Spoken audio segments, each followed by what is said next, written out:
Hello, everybody! Welcome back to another Generation Council meeting.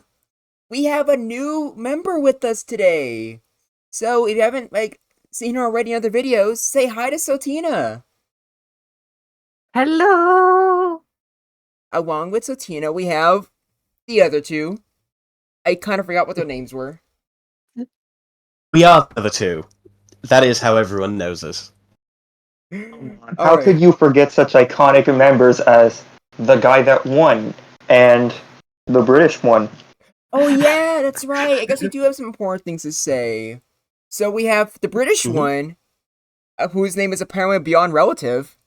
And we have the winner of the Generation Jumble Season 2 tournament, Cyber DJ. We actually never got to interview you about that. How do you feel about your win, buddy? Feels pretty good, although to be fair, uh, there's only so much good I can feel when it just felt like half the time I was countering the luck with that. Like I got frozen, and then later down the line, return to sender, something that Midori used got frozen. Alright, that's fair enough. But outside of that, Season 2, I mean, I'm glad the tournament's finally over, but I don't know how Sotina felt, but the rest of us, we definitely had our issues. Personally, I was kind of annoyed with the time everything took, so I'm glad that we are enforcing slightly stricter schedules. Same here. Because, yeah, my thing is that I'm always kind of eager to see matches. That's I love that, and yeah, I don't know. Having so much time in between matches is like something that kind of kills the hype for me, and it becomes slightly annoying. So yeah, I think it's a general feeling for everyone involved.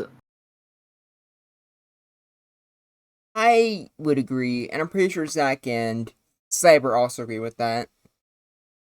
Yeah, having everything happen in quicker succession as a participant and a viewer, because even with my own matches, I'll watch every video, and when there's that drought of nothing happening, it is quite frustrating. That's for sure. But luckily, it's over, and we're going to have a second tournament, which we'll talk about at the end. But TLDR, it's going to be a very small invitational, but it's still going to be the same Pokemon. And since we're going to have another tournament, what I always want to do from the very beginning was have a viability ranking. So I have the tier list I made a while back, and just like with the first time we talked about season 1 with me, Zach, and Cyber, it's going to be basically the same thing. But instead of us already having a tier list, we're going to decide on the viability rankings literally right here, right now. So that should be fun. Wouldn't you guys agree? Yeah, Definitely. considering the last time it was, I think it was Cyber and I vaguely agreed on the tier list. Then we went into the video and we explained why each Pokemon is where it is, or if anything needed to be shuffled around slightly. There wasn't much happening on the screen. So doing this live should be a lot better. A Yeah. dedicated tier list video. Now, before we actually begin, I just want to say the difference between not viable and don't use these. Not viable is going to be Pokemon that technically, if you really wanted to, you could use them and not just automatically lose. This would be things like, I would imagine, like Yon Mega, Amoonguss, or if you're kind of old Pokemon, probably stuff like Persian or maybe Kingler. And then don't use these is stuff like Charizard, Aerodactyl, Porygon, etc. And that, I think we can just handle it quickly. I don't think anyone's going to disagree with me. So, like, Charizard, Blastoise, like, a lot of these guys here. You can tell me if some of these shouldn't be put here, but I think most of these are just I know that garbage. Raichu It's is not going gonna to happen. get. Raichu should be put in not viable instead of don't use this, I think. it does have Surf as a niche to tackle Rhydon. Oh It yeah, has a right on. niche, but right on and it's not, and it has a good enough stat spread and submission. It still has its niche, You just has more competitions. That's all. All right, I'll bite. Now, actually, Victory Bell, like we saw the viability rankings for regular Gen 1.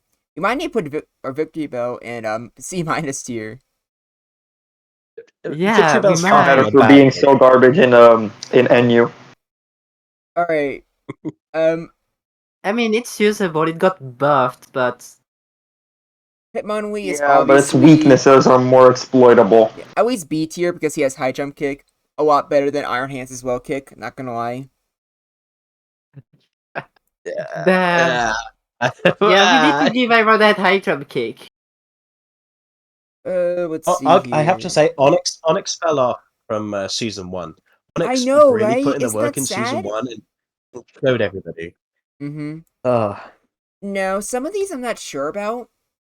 So when it comes to, or not Polyrath, but when it comes to our Polyrath, Dodrio, Gyarados, Kangaskhan, Kingor, Kabutops, which tier are we putting these guys in? It should just Okay. kind of be in the. I don't know, because I feel like there legitimately should be a tier above not viable that says maybe have a niche and it could just be them. Because I'm pretty sure the Swords Dancers got like no play at all because nobody was interested in them in the moment.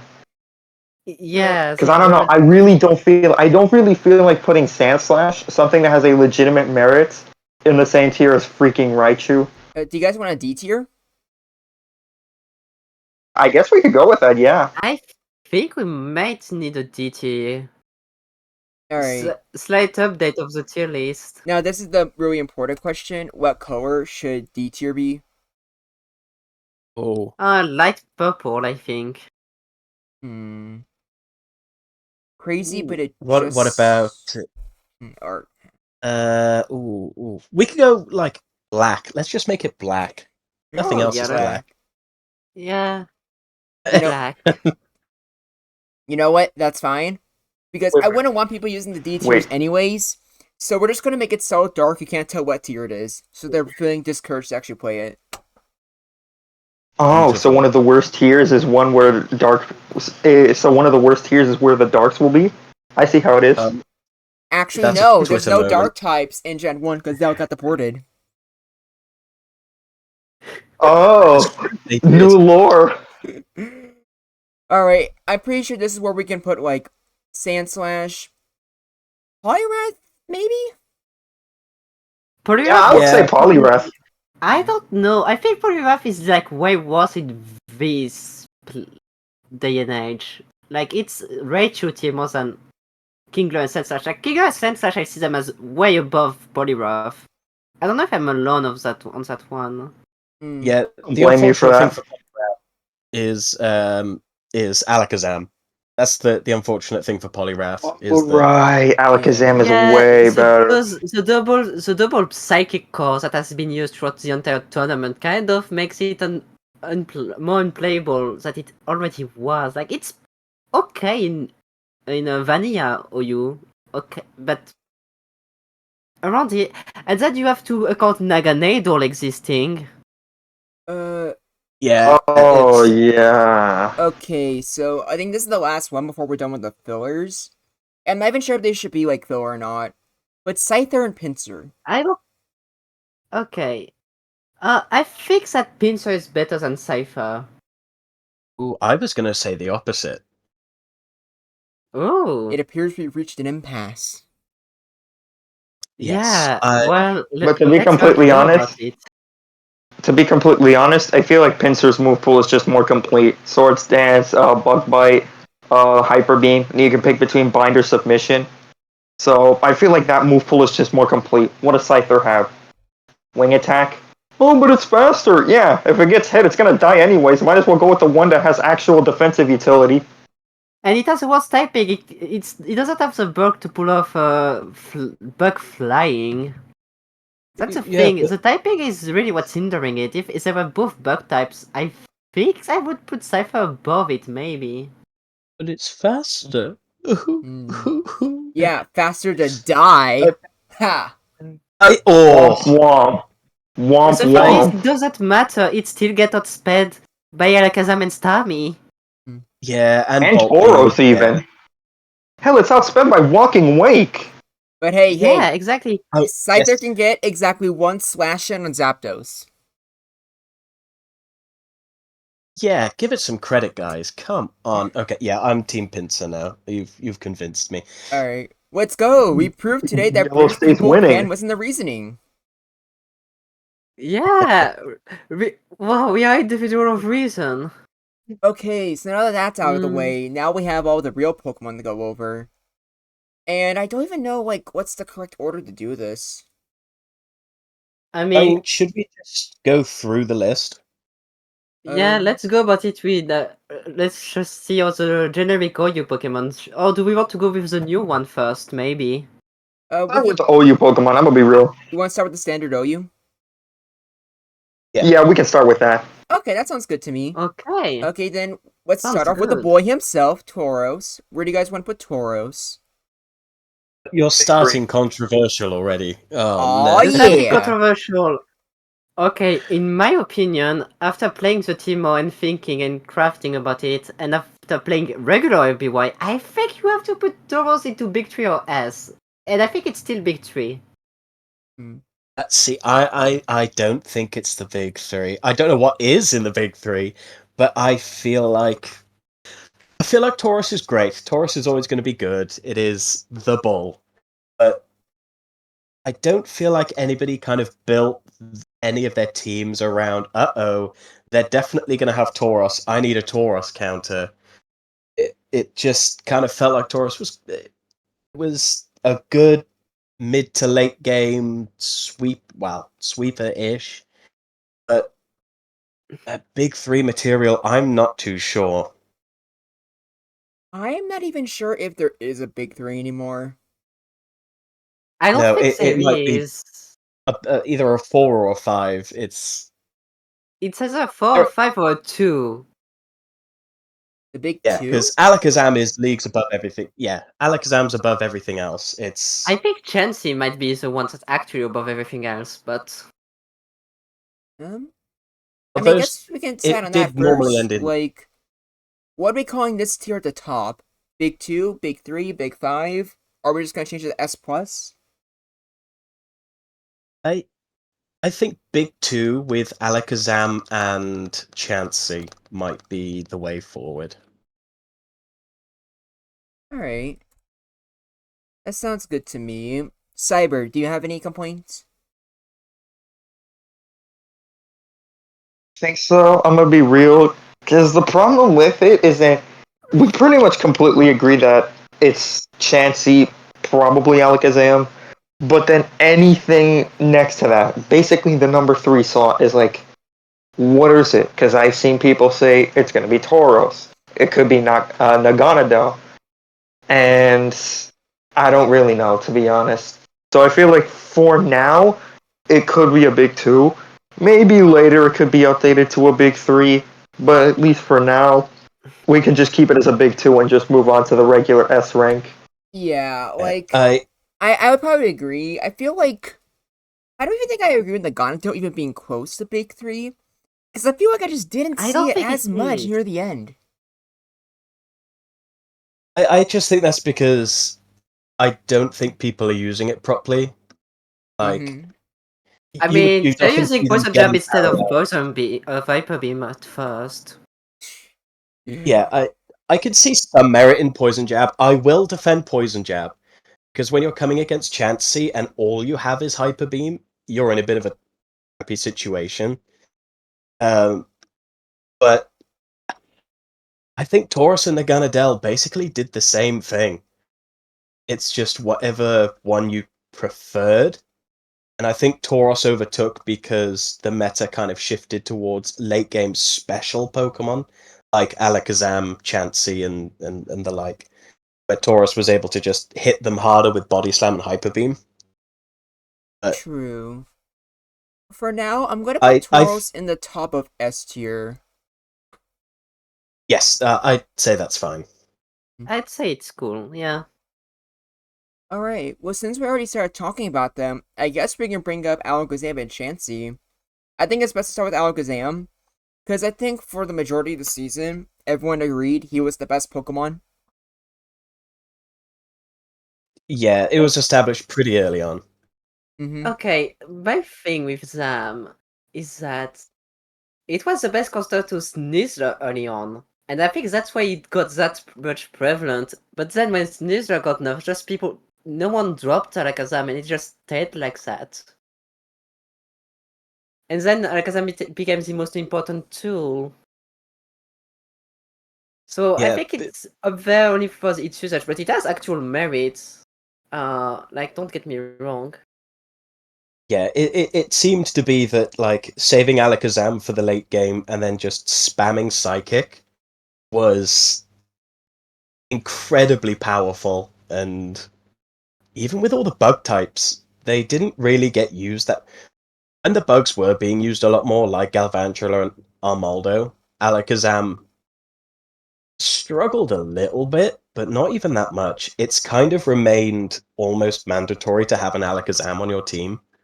Or things to handle Alakazam. You need to pay attention to Alakazam. Yeah, if you don't have your Alakazam counter, you are kind of throwing a little bit in that season. You have Yeah. to Yeah. come prepared because that's what everyone brings. I will say, Yeah, so though, it was always. Yeah, I was gonna say that even though, like, I do agree that Alakazam is, like, for most teams, probably a must-have, I think for this season, it's a lot closer to Zam being more like Tyranitar in Gen 3, rather than being like this big 3 in Gen 1, where It it's is really better. good, but as long as you, like, know how to counter it, it's not, like, needed. You're not gonna, like, lose games just because you're not using it. But you really do need a damn good reason not to use it in the first place. yeah. Like, Yeah. the reason why Chansey I'd argue is in the big two, because the way to counter Alakazam is to either have Alakazam or Chansey. Everything else kind of crumbled because what do we have in the way of psychic resists? Like anything? And then Not a lot, no. we added 10 more Here's weaknesses. And here's my then, thing with Alakazam, hmm, and this is like, because the thing with Alakazam is like, it got more weaknesses because the Psychic type kind of got nerfed and buffed at the same time. Because yeah, you added the bug types, but let's take a look at those bug types, shall we? We have Vespiquen, we have Armaldo, we have Galvantula, we have the niche pig Golisopod, and Death Fodder Yanmega. So in practice, it's more like 4 bug types, plus a Spectator. Golisopod is a niche alternative to Armaldo, and I will vouch for this. Golisopod is sick as hell, but it really does feel like you really do need to take advantage of its water typing, because it is a bug type that can beat Rhydon. That's a big deal, because the others can't do jack against it. Maybe Armaldo, but even then, I would not risk it. And then the other 3 are a little bit more specific. Galvantula is usually exclusive to the lead, so usually it's Vespiquen and Armaldo who are really putting Alakazam in the hurt. So, and then you got 10 Pokemon that are weak to Psychic. Well, I say 10, like we were using Toxapex. We weren't. But it's just in practice, it feels more like in practice, it's not that the Psychic type inherently got worse. It's more like, if anything, they got better. So it felt like, well, Alakazam just has the least negatives of the others, so I'm just gonna use Alakazam. And by proxy, that also meant Chansey got better. And this is a hot take I've held throughout the entirety of season 2. I actually think Chansey is the best Pokemon in this format. The fact that it's such a splashable Pokemon, it's not mandatory. No, it's not. But it's so easy to use, so easy to slap on a team, and it's so riskless. Because, yeah, you can punish it with a fighting type, but you're not really punishing because it has to be more. You can't just say I'm gonna use a Mian Shao so I can punish that Chansey. No, no, no. You have to put a fighting type to pressure Chansey because it's not the same thing. To punish Chansey, you need to do more than just bring fighting type, because if that was the case, then the big three would just fall off the face of the earth. But they didn't. And Chansey is proof of that.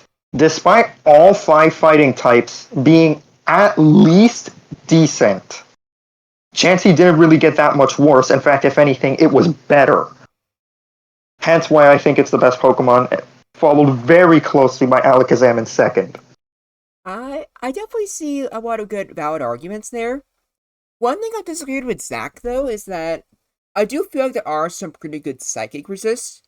I'll go for them more later, but Swabro, Executor, and Jinx are not only good alternatives to Alakazam, but all three of them can actually really threaten and terrify Alakazam too with status, or Swabro just forgetting everything and murdering everyone. But we can go over those later. Okay, yeah, like in the original OU, yeah, we do have the standard psychic resists. I mean, the stuff that we added, I don't think there's a single psychic resist in anything we added, and There is weaknesses. not. But can I add Yeah, something about the bug types? like, that we Is only that have, they're like, essentially yeah. Just specific ones like high base they're stats, but that's essentially not resist. yeah. The issue with the bug types is that one crit and they get one hit KO'd by Alakazam, so they haven't even a reliable counter because they're not faster than it. So if you can't hit it first, or if you can take one hit, there is no point in it. Galvatura is the perfect example of that, where it's like you one hit KO it, and it one hit KOs you. Like it's an awfully uncomfortable matchup for any bug type to be against Sam. So if anything, there was actually no weakness for Zam specifically. And Yeah, Reflect Alakazam also started seeing more play, which further cemented that. I feel like when Puckzam fell off at the end, I feel like after a while, everyone realized that Seismic Toss was infinitely better for the Alakazam mirror. I genuinely think it deserves merit over Thunderwave. Interesting. over Uh, Thunderwave is a hot take. It definitely I is. think it actually does. Listen. It's not that Substitute hot of a take. Substitute worked over Thunderwave. I'm just saying, Yeah, if Thunderwave Substitute isn't as work, mandatory as it looks. yeah, you just need something else on your team to do T-Wave, Yeah. which you have a lot of choices. Yeah, I guess that's fair. I guess that, what's it called? I guess when you're like looking at like most of the other replays or some of the other players, when they're just letting their lead Alakazam get paralyzed, it might look like Thunderwave is, mandatory. But I guess in actuality, if you're using your Zam right, you're usually saving it towards the end, where everything's already paralyzed. Yeah, exactly. Alright, so time for us to get controversial again. Are you guys excited? Let's talk about Snorlax. Okay, I who wants to go first? I'll take the first pitchfork, if you will. Now, I think Snorlax might be Moltres from season 1 of season 2. I think it's got some untapped potential, especially Amnesia Lax. We've seen it put in the work, and I think that, particularly, hopefully, with this second tournament, maybe we'll see Snorlax prove itself. I think it's the untapped potential. I think it's really good. Potentially an S tier Pokemon. I think I agree. At first, I wasn't too keen on Amnesia Lax, because I was always like, well, like Swabro doesn't resist Psychic, so a crit would hurt really badly. But Snorlax has 160 base HP. And like you said, we saw it used recently, and it was pretty good. I think I probably do agree with what Sotina said in the past. how Snorlax can be a good amnesia setter alongside Slowbro. With both of them, that can be really hard to handle. But not just that. Even Reflectlax is still just as good as ever, if not better. The fighting types flat out just lose their advantage over you if you have Reflect up, which you might not even need in the first place, since even though the fighting types are here and they're all like decent to good, you don't see them anywhere near as much as the other Pokemon you see on this tier list. Not to mention Snorlax, for most of them, they have like low kick. So I think Snorlax does have untapped potential. I know Zastri still thinks that the best 3 Pokemon are still the big 3. I don't agree with that. And at the moment, I can't really afford to put Snorlax in the highest parts of S tier, but definitely still S tier. I think I would agree with Snorlax. that. It's very much a Pokemon with untapped potential, and I think we slept on its set variety because we got new toy syndrome again, and Mm-hmm. it didn't perform well at the start. But I think it's a case of the Pokemon being used wrong in most cases. Yeah. So it's close to the big 3 in my book. I've used it, I've tried it, I've practiced with it a little. Now I'm more keen on putting it in S and having it be, in the highest part, but it didn't get used enough to get put also in the highest rank of ST. At minimum, it's an A plus Pokemon. And I think Yeah. that's where I can leave it at. Cyber, do you have anything to say? I have quite a few things to say. Snorlax is definitely S tier. In fact, I'd wager it's minimum a top 10 Pokemon in my eyes. I could even highball it to go all the way up into top 5, but that's only if I'm in a really good mood with Snorlax. Because here's the thing. Boomlax, yeah, I'm gonna just be real. It can work, but I don't know. I wasn't really feeling it as much as it was in season 1. I tried to experiment it with a lead, which, yeah, you already know how that went. Didn't see Reflectlax too much, but Amnesialax just. Oh man, Amnesialax was so good. And then there's another thing that, again, you can use it besides Slowbro, so you have 2 Amnesia users. You can counter other special attackers, because if Starmie and Alakazam ain't getting crits, they fear you. And a certain somebody made me see the potential of Amnesia Bolt Beam, because that's another thing. Slowbro basically has to go with its standard set of Amnesia, Surf, Thunderwave, Rest. Maybe you can swap Surf for another attack. I've seen like Psychic, Ice Beams, Slowbros, which are pretty cool.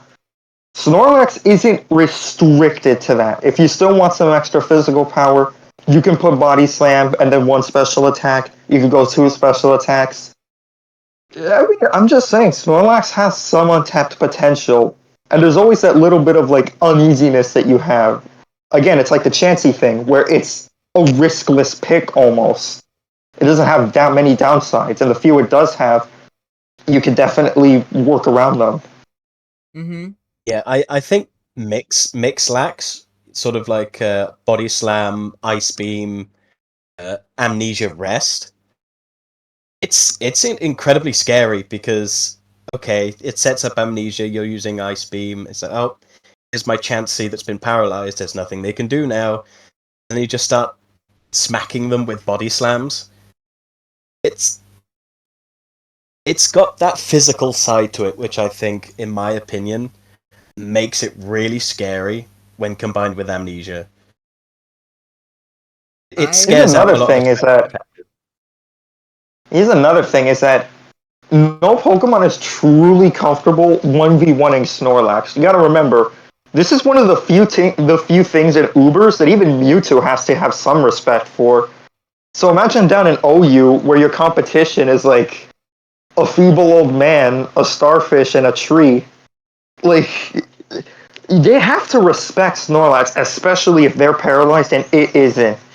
Mm-hmm. So it's kind of like the matchup machine in that if that Snorlax is at full HP, it's almost impossible to beat it 1v1. Best case scenario, you trade with it.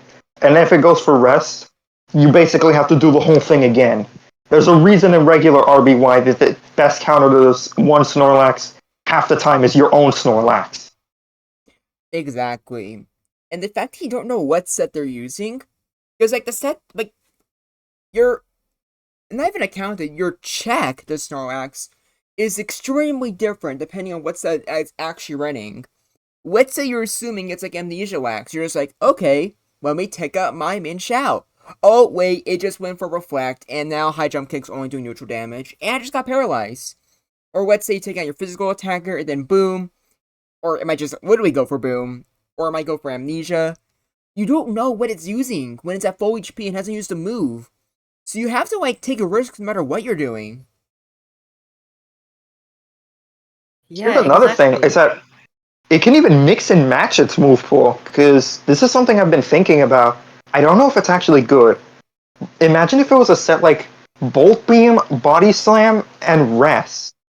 Basically just what Tauros does, but swap Hyper Beam for basically just go for a Tauros-esque move pool of like Body Slam, Earthquake, Blizzard, Rest. Would that actually be good? Because Snorlax is such a good matchup machine, and you have to give so much respect for it. Maybe it's worth experimenting with. I feel like if anything, Snorlax might only get better as time goes on. Yeah, I wouldn't be surprised if, Yeah, like, after the that's second tournament, like, there's legitimate arguments to say Snorlax might be better than Tauros. I don't know if I'd go that far, but I could definitely see the logic. I think they're just brother in arms, or at the very least, very close companion. Yeah, like, I think Naganadel and I Will Die on the Hill, like, when we get to it, Jinx, will probably end up being higher. But I do think Snorlax has the potential to at least surpass both of those two. Oh, definitely. Yeah, definitely does. So we agree that Snorlax is big. The big man is S tier. Yeah, I think we all agree he's S tier, even if we as a community disrespected him. But that's because we weren't familiar with this game, and like, we'll do better next time. yeah, Okay, definitely. now that we finally wrote an entire thesis on Snorlax, why don't we just go down to Starmie? Starmie is S tier because it's Starmie. Yeah, and Yeah, also another Sam is reason very it's S simple. tier is because like it's one of the few Pokemon that can, I don't want to say 1v1 Alakazam, but it sure as hell can annoy it. It's an alternative to Alakazam. Although, and this is another thing, Electric coverage is not as common now. So That's true. that's definitely a point for Starmie. It also resists ice type attacks. Again, big Mm-hmm. bonus. Yeah, which is also big And because like it is so. not only is ice more common now because of the dragon types, which by the way, Starmie has Blizzard, that's also a huge boom. But ice being better offensively in this season, as well as just having that resistance, that's just really good for it. It does not care about Thunderbolt no longer being viable. If anything, it might prefer having less options to reconsider, since it would rather just go for Blizzard and Psychic. It doesn't really want to use anything else. Exactly. And if anything, if you had to swap Alakazam for something, Starmie's usually the next best pick you have. So that's also another big advantage. Even if you're not using them together, which they work together very well, might I add, you can at least replace Alakazam for Starmie, and it has enough advantages to where it's not that much worse or better in either case. So it's usually just down to if your team needs an extra Blizzard insurance. Mm-hmm. And it can also work as a lead instead of Alakazam, so that you have that fast psychic paralyzed lead. Exactly. So that way you could Exactly. save your Alakazam for late game. So that's why it works. They work so well together. It's because you can have one of them paralyzed, whilst the other one is not. And that's usually what I Okay, so see. we agree Starmie is S. Yeah, I usually see it like as a Yes. lead, and I do think it's definitely S tier. Uh, Funny, we don't have as much to talk about this time like we did in season 1. There's just not much to explain, because in Season 1, you had Regieleki and Sceptile, so we had an argument to discuss. Here, it's just a good-ass Pokemon. Fair Yeah, enough. exactly. Let's see. You just want to talk. I think we're gonna have to talk about the little Eggy fella, Yeah, like who is I think Executor personally is A plus tier. I think it's really damn good. One of the few Pokemon that Zam is scared of, but even though I feel like he's been fine, like even with ice moves being more popular and with poison getting a poison jab, meaning poison types have like actual offensive stats along with bug. Executor managed to still be good in spite of that, but I don't feel like it would be like top like 5 like it is in regular RBY. Here's the thing with No. Executor. It's just that we weren't familiar with his game, and we underestimated him. Because here's the thing with Executor. It has weaknesses. In regular RBY, it was more like a weakness to Blizzard, whereas now it just has like actual weaknesses. You can just play around Executor more easily than you can Starmie, Alakazam, sometimes even Jinx. So I'm actually fine with it going A plus. Though I actually wouldn't blame anyone if they said it could be S minus. Maybe in the second tournament it could prove itself, but I feel like top of A plus, probably the best Pokemon in A tier if I'm gonna be honest. I feel like that's the Yeah, highest it can go right now. Mm-hmm. probably is. But yeah, Yeah. it has a lot of merit and it's close to S. It's not there yet. It lacks a little something. I don't know what it is, but it lacks something. I don't think it's I lacking. think it. I feel like even though it has the weaknesses and it can manage them, I think just having those weaknesses in the first place will just not hold it back, but always keep it in check, you know? Yeah, Yeah, because I you think always have to respect it. Yeah, if you don't have something on your team, like if your team is Executor weak, Executor is going to run you over. If your team is okay against Executor, Executor can still run you over. It's incredibly bulky. Its its weaknesses didn't really show up. We saw like a bite here and there and the occasional poison jab, but it still basically functioned the same as it does in standard RBY. And I I think will say, I will A say, if Tentacruel does actually end up getting more usage in the second tournament, that might change, but I'm not holding my breath over it. Yeah, right. Unfortunately, uh Grey Gusto is not going to be here, and without his knowledge on the fundamentals, I'm pretty sure Tentacruel is just falling off. yeah, exactly. I don't You think never Tentacruel know. will get that much usage. But who knows, Mitri might pick the light of the Tentacruel Freedom You know what? Company. Actually, let's talk about this right now. Since we're talking about sword stance poison users, let's just talk about Tentacruel while we're at it, as well as Venusaur, because it's like grass type and poison type. I know Roscato really wanted to like try to prove that Venusaur could work, and I tried experimenting with it at the very beginning of the season, but I don't know. Like I feel like Okay, whatever set uses so Venusaur, you're missing out on okay. something. Mm, I will disagree on that one actually. Hmm.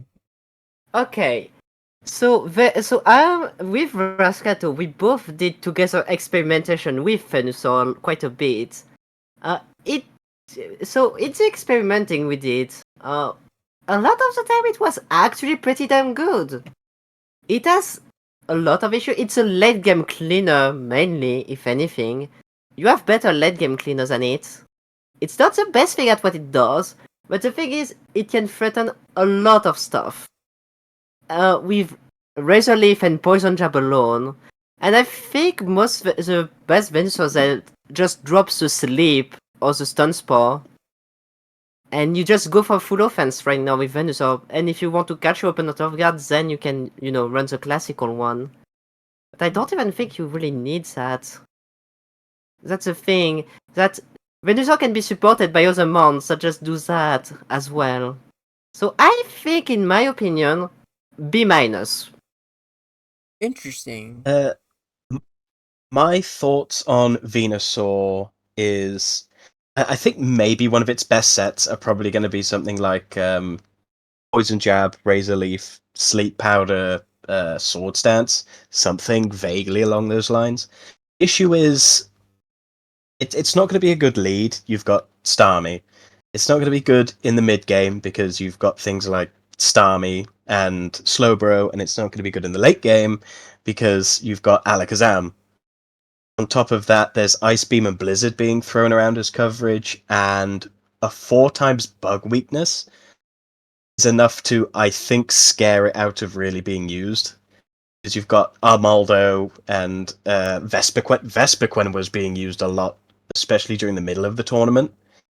And Venusaur struggles when it's got all those sorts of psychic and bug weaknesses running around. I wanted it to be good so much, just because it got Poison Jab. But I don't know. I think it might have just been a little bit too slow. Okay, that's Another also thing with interesting. Venusaur is, in practice, if you want a poison jab user, why aren't you using Gengar, whose roll compression is genuinely insane? And even if you're not using Gengar, you've got Sneasler, who's also a late game cleaner, and that's a pretty tough competition. But Sneasler is very specific as well, so it's not that different if I'm being real.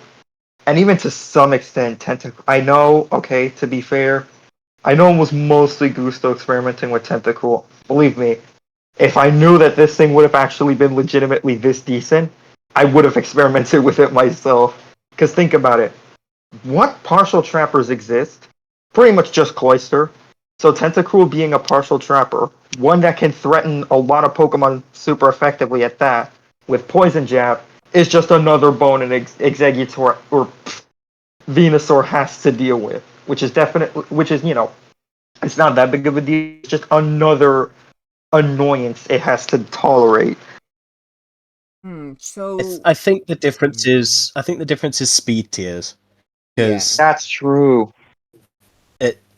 once Tentacruel wants to wrap you, it's hard to get around. We've seen Tentacruel put in the work, as annoying as it is. It's legitimately a scary Pokemon with Poison Jab, Surf, Wrap, and Filler. So you guys want to put Venusaur in C minus, and then we can put Tentacruel in C plus? That sounds about right to me. That I'd sounds probably put. wrong to me, but I might be biased. I think Tentacruel could probably go in the B minus. I In my opinion, think Venusaur just didn't have the format to pull it off, unfortunately. I okay. just think it's not very So good. one thing I'm gonna say about Slowbro before we end it off is that you have Razor Leaf. You do a lot of damage to like almost one shot it. It's a guaranteed to it, and you do 80% maximum damage. You have enough to take on a Slowbro that has been slightly damaged, or on a resting Slowbro. Like you have some entry points with Venusaur. It's not that bad. Wait, I don't think I I think don't think it's bad either. I don't it's think C minus is a bad tier at all. Like I think in C minus I you don't could know. definitely win a lot of games with them. Maybe even like a grand finals. Hard to pick. Yeah, it just takes a lot of work. You need to be pretty skilled to make it work. Yeah, Yeah, I can see that's like the C tier being generally like these Pokemon can work, but you might need to dedicate your team to them. Mm-hmm. yeah, Exactly. that's what you need. But Yeah, I don't think it's C minus. I think it's slightly higher. I would It's comprom- C or C plus, not C I would minus. go with just regular C tier. Yeah. C's okay. Yeah, I can do that. And like I feel like Tentacruel, like B minus sounds right, but I really do think it's like what Zach said, where you need to dedicate your entire team to it, and that's what Gusto did. He dedicated an entire team to just revolving around Tentacruel, and he managed to get very far. That's because he dedicates his entire team around it. It's not like you can just put Tentacruel on every team and have it contribute a lot to, winning. You know what I'm saying? So I feel like as terms Yeah, of Yeah, I like think those type of Pokemon, Tentacruel is the best out of them, but it's still a Pokemon you need to dedicate your team around. precisely. But Yeah, honestly, if we're talking about like C tier picks, Tentacruel is probably one of the better ones. Mm-hmm. definitely. Yeah. yeah, it's definitely one of the best one out there. I can agree with that. It's the high speed, high special, decent enough HP. It takes less to work around. You basically just need paralysis support, which Gen 1 just has an abundance of anyway. Mm. And then and then you could just wrap away until they're close enough to get into your ranges. It's True. really annoying, and I think Yeah. the speed tier is what puts it above Venusaur. Yeah. I think we should. Okay, now I'm forgetting like the actual RBY viability. Which OU Pokemon do you guys want to talk Next about would be next? Rhydon. Oh, next would be Rhydon. All right. Actually, I know we should probably stick to like new Pokemon at the end, but I really feel like Rhydon and Armaldo need to be brought up together at the same time. Yes, they're a pair, so I think we should brought them up together. That sounds about right. So who wants to go first? Put them both A tier if I'm being real. Also, Golem should be here too, I guess. I'm assuming Golem will be like C plus. Yeah. Golem is C plus. Take it or leave it. I'll take it. But what about the rest of you I guys? think yeah. So Golem in C plus is okay because I think is out of between it and Rhydon, doesn't it outspeed Golisopod instead of speed tying with it? It's It speed speed ties with Golisopod and it. speed ties with Armaldo, right? Or it does speed Armaldo and speed tie Golisopod. I don't know which. No, it's those four Pokemon are in a very weird speed tier together. Mm-hmm. But I yes, think they are Right weird. now, actually. Let me try and check Yeah, it right now. I think it was in one match I used Golem, and the only reason I think that I managed to take out the Golisopod was because I used Golem and not Rhydon. Mm-hmm. That's true. But one thing I will say about Golem is that explosion, while still the main reason Yeah, you're and a using it boom. over Rhydon, is not as good when you have not one but two really good ghost types. Oh, yeah, definitely. It's not even got coverage either. It uses Rock Slide, which Annihilate resists. Earthquake isn't doing much anyway, and you're weak to low kick. Mm-hmm. So you're kind of free for Annihilate to do what it wants, and offensive Gengars with Mega Drain kind of just annoy you a As lot. a reminder, Golem does have 45 speed. Golisopod has 40. So it was Armaldo that tied with it. But it's not like Armaldo even wanted to risk it. So I mean, Oh, yeah. the thing is, we saw a lot of Armaldo versus Rhydon matchups, right? At least at the very beginning, we saw a lot of that when everyone was still experimenting. Mm-hmm. And I think that's what I think. The thing is, most Armaldo stay in when they have a Swords Dance up, and most of them kind of still lose to Rhydon. So I don't know. Rhydon still does the job well. It just if it took damage already, it's riskier. It's all about I the think, shape. yeah, I think that if they both come in at full HP, if Armaldo gets the Sword Stance and Rhydon misses Rock Slide, then I think it goes more in Armaldo's favor. But it is generally speaking more towards Rhydon. When you when you have to think about these Pokemon, they're both normal resists, which is great. Armaldo doesn't really have any weaknesses outside of water, which I don't think we saw very much of at all. Nope. But it doesn't have the electric immunity. It doesn't have the Thunder Wave immunity that Rhydon does. Mm, It doesn't mind it in the speed tier sense, but Armaldo can't afford to be missing turns. Mm-hmm. That's true. It It's not wants just to that. it wants It's to also the sword fact stand that yeah, it wants a initially. sword stance. But also the fact that like Rhydon's just a Pokemon that for like, any Thunder Wave user or Zapdos, it's just a guaranteed like safe option no matter what. Armaldo, I think, the thing that makes Armaldo good, outside of having no weaknesses, is the fact that it has stab bug bite. If it gets a sword stance, it is the most threatening thing to every single psychic type. But it's harder to get that off, while Rhydon is just safer to use and hits harder naturally. yeah, and not every psychic type dies. Slowbro, even after a Swords Dance, lives. Mm-hmm, that's true. But to be Yeah, fair, you put it at I that think low and with get revenge code. Yeah, it's low enough to get revenge skill, but you lose your threat, and you probably don't. Slowbro is using tandem with other psychic threats and other stuff that's threatening you want to get rid of. So I don't know if it's a trait anyone would like to take. No, I mean the way that I see it, if Armaldo comes in and it bug bites, Starmie, crits, KOs, and then Slowbro comes in, you bug bite, do 45%. Slowbro KOs you, and now Slowbro's in really dangerous ranges for Venusaur. Haha.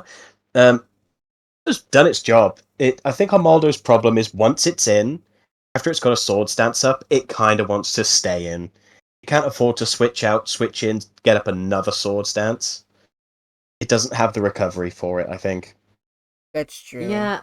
Also, there was less body slam spam and normal type moves being thrown around, which means that you had less entry point overall.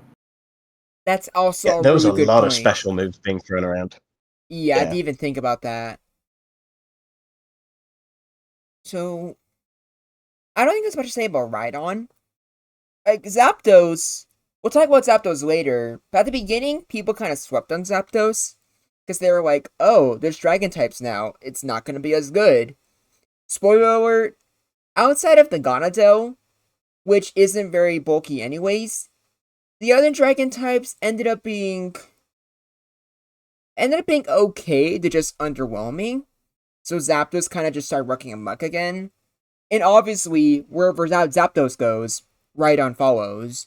And even after like that happened, Rhydon just genuinely stayed as your standard good T-Wave absorber and a good Pokemon for when your team's paralyzed. So there's not much really to say about Rhydon.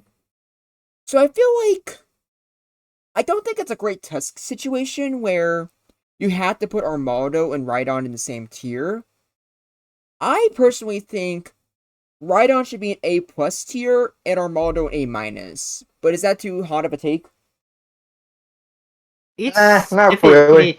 Is it? I think it's kind of hot. I don't know. I see Amaldo as a B tier pick, not an A. I can definitely see that as Ooh. well. What's your justification for Rhydon being A and not S tier? Is it that there's more special moves being thrown around? Like more Ice Beam and more Psychic, meaning Rhydon didn't have the switch-in chances? Well, yeah, like having ice types being good. Like, I'm just gonna give you a spoiler alert. Lapras saw enough usage to where it legitimately rose to OU and was even seen in the losers, standard, like winners bracket, and grand finals. So, like, that alone is really bad since sometimes you can afford to go for Surf. But you just have, like, Jinx getting better with Blizzard, you have Alakazam being better. Rhydon really struggles to have some safe switch-ins outside of Thunder Waves or Electric types. But not to mention, like, the things in S tier so far, we have, like, Tauros, Snorlax, and Starmie. But if Alakazam, or not Alakazam, if Executor doesn't even have enough to where it can make it in the S tier because of, like, its weaknesses, just like Rhydon, it can manage them, but they're always going to keep it in check. Yeah, exactly. And most team always run for special attacker. Like that's a trend we've been going on for the last while. Mm-hmm. Yeah. So I'd be okay with the A tier and whatever the A minus B plus for Armaldo. Yeah, I guess Cyber and Sotina can decide where we're putting Armaldo. Okay. For me, it's B plus. I think it's not enough to justify it being A. It's not as good as anything I could put realistically in A tier.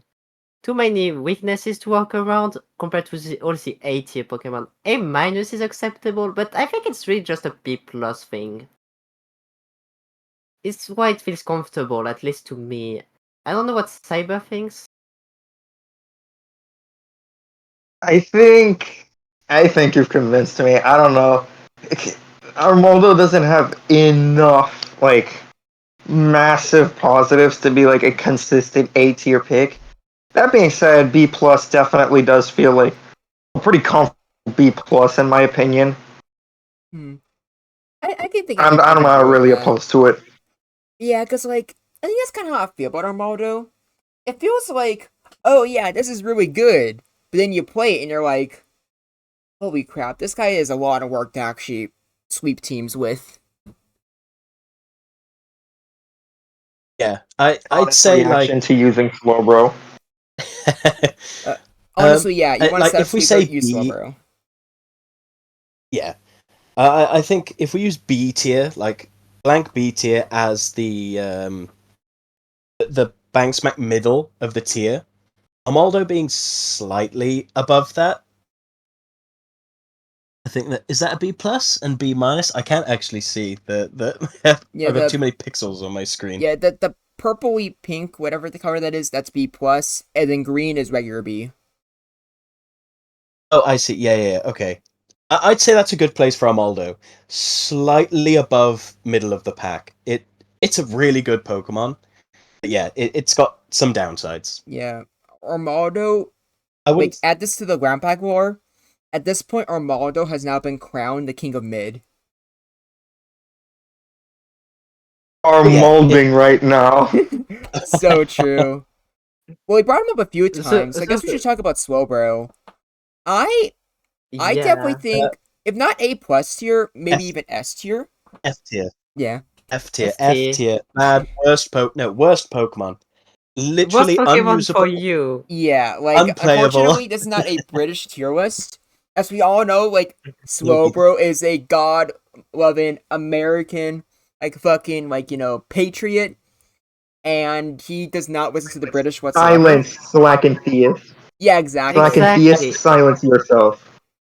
You I see, it think is just a by good usage Pokemon. alone, it gets S tier, right? Like, it was on a lot of teams. that is actually Like, really a true. lot It of was used a teams. lot. And it was used by a lot of the Like, best players, too. Like, Gabi made it pretty far. He was always using Slowbro. It was Cyber that I believe used it in the grand finals. And you and Misa, we used Slowbro a lot. We didn't make it that far, but yeah. like, shut And up. Sacontius used Turbo too. Yeah, but he doesn't Yeah, Yeah, count. how well did that go? Yeah, Slack and It Theus doesn't But you didn't know how to count. actively, use yeah, it. Slack and Theus actively hurt Slowbro's usage, but he still managed to be S tier. Yeah, look, when your exactly. Slowbro gets crit Thunderbolt on the first turn it's out every single time, there's nothing you can do. That's it. Why do you You're let at your Slowbro in on the Yeah, exactly. Don't Zapdos? risk it in the first place. it's Wait, wait, look wait, when wait. you're at Hold on. 3 special, you got to take the risks. But I shouldn't Okay, have. here's my 2 cents on the matter. Maybe it wasn't Slowbro's fault for, just faulting like that, for fumbling the bag. Maybe Zapdos was just having a bit of an adrenaline rush that day, and it got a few more crits than usual. You When ever consider every time, that? when is Zapdos not every having an time I adrenaline was, rush? every single Exactly. time I was times 3 special, I was getting crit one shot with Thunderbolt. There was no, I was a crit Thunderbolt magnet. But Slowbro is a really good Pokemon. When it's not getting crit Thunderbolt all the time, it's hard to stop. But I'd say it's yeah, very similar to yeah, Snorlax, like we talked about yeah. before. Forget Thunderbolt. Let's talk about how I lost because I had no choice but to try to play around a critical Tauros Hyper Beam, and then that just didn't work. It What What is Tauros was just Slowbro being a badass, and you just couldn't do anything about that. That's like the was the worst. bull. That's like both the best and worst type of loss, where you know for a fact you had no control over it. But here's one thing I'll say about At least Slowbro. I strongly disagree with Cyber when he said use the standard set. Not only do I feel like Thunderbolt is just not really that needed, because you're usually just setting up an Alakazam anyway, so obviously, like, Slowbro can just set up as much as he wants. But I generally feel like both Psychic and Ice Beam are better than Surf. Even though the Dragon types aren't always around, you still have Executor. And the Dragon types are still, like, you still see them. So Ice Beam hits really hard. But Psychic in a meta where there's so many Psychic types and Chansey, going for Amnesia, but also having the ability to lower Special is huge. It means that Chansey, while you can probably beat 1v1 anyways, especially if it's paralyzed, you take out Chansey a lot faster with Psychic than with Stab Surf or with anything else. And just the fact that You can Slowbro also always switch into reapply Zam. speed drops. Yeah, that too. But like, Slowbro I think is the best Alakazam counter in the game. Because it doesn't matter what Zam is doing, you switch it in, and Slowbro does not care about those special drops whatsoever. Zam needs to switch out, or Slowbro will just go out of control. The best way you can pressure Slowbro is Seismic Toss, which Slowbro can always rest off the damage at any point it wants. Mm-hmm. That's true.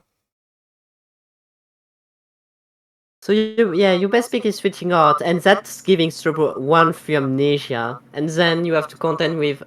Because the thing is, I think both sets are actually good. Like Toy Bro, the classic one, and the Slowbro set with Ice Beam Psychic. Both of them are good. They just hit different targets, and I think they both fit in on different style of teams. So you have to do some guesswork around which Lobo you're facing too. That's fair enough. Like I can concede to that. Yeah, it's S tier. It's an easy S tier. Mm-hmm. Remember when you thought Slowbro will fall off? Yeah, like I remember that in the beginning. I definitely overestimated how good the dragon types would be. Like hell, in their sample teams, we have Dragmeg on there. That's not coming back, that's for sure. Slowbro just got better. Probably not. Yeah, and I think Yeah, Slowbro's it just got surprisingly more better every surprising than time. Alakazam. I think just because the bugs were really bad, because we were expecting them to be a lot better. We were expecting bugs to be used a bit more specifically to stop the psychics running rampant. They just didn't. Vespiquen was probably the best at that because when it gets that crit on attack order, Vespiquen is one of the scariest, like, what would you call them, like bully Pokemon. Just comes in the middle of the game, maybe gets up a defend order, and then it just attack orders constantly. It does scary damage, but unfortunately, being ice, rock, and electric weak didn't help at all. One day, we will try to tackle the season again, buffing the weakest types. But we will be like more extreme. Like let's say adding like Skuntank as like a poison dark type, adding X Scissor, probably bringing back Poison Jab, and hell, we can even have Gunk Shot as well. That can be funny. But like, I still stand by the decision not to use X Scissor instead of Bug Bite. I still feel like Bug Bite made for a more interesting format. Because I don't think the format would be more interesting if, like, let's say, Galvantula always gets a guaranteed KO with X Scissor. I feel like what we have is interesting, but I will admit that it definitely did mean that Bug was not enough to really counter the Psychics. But I'm not even sure that would have made for a better meta in the first place.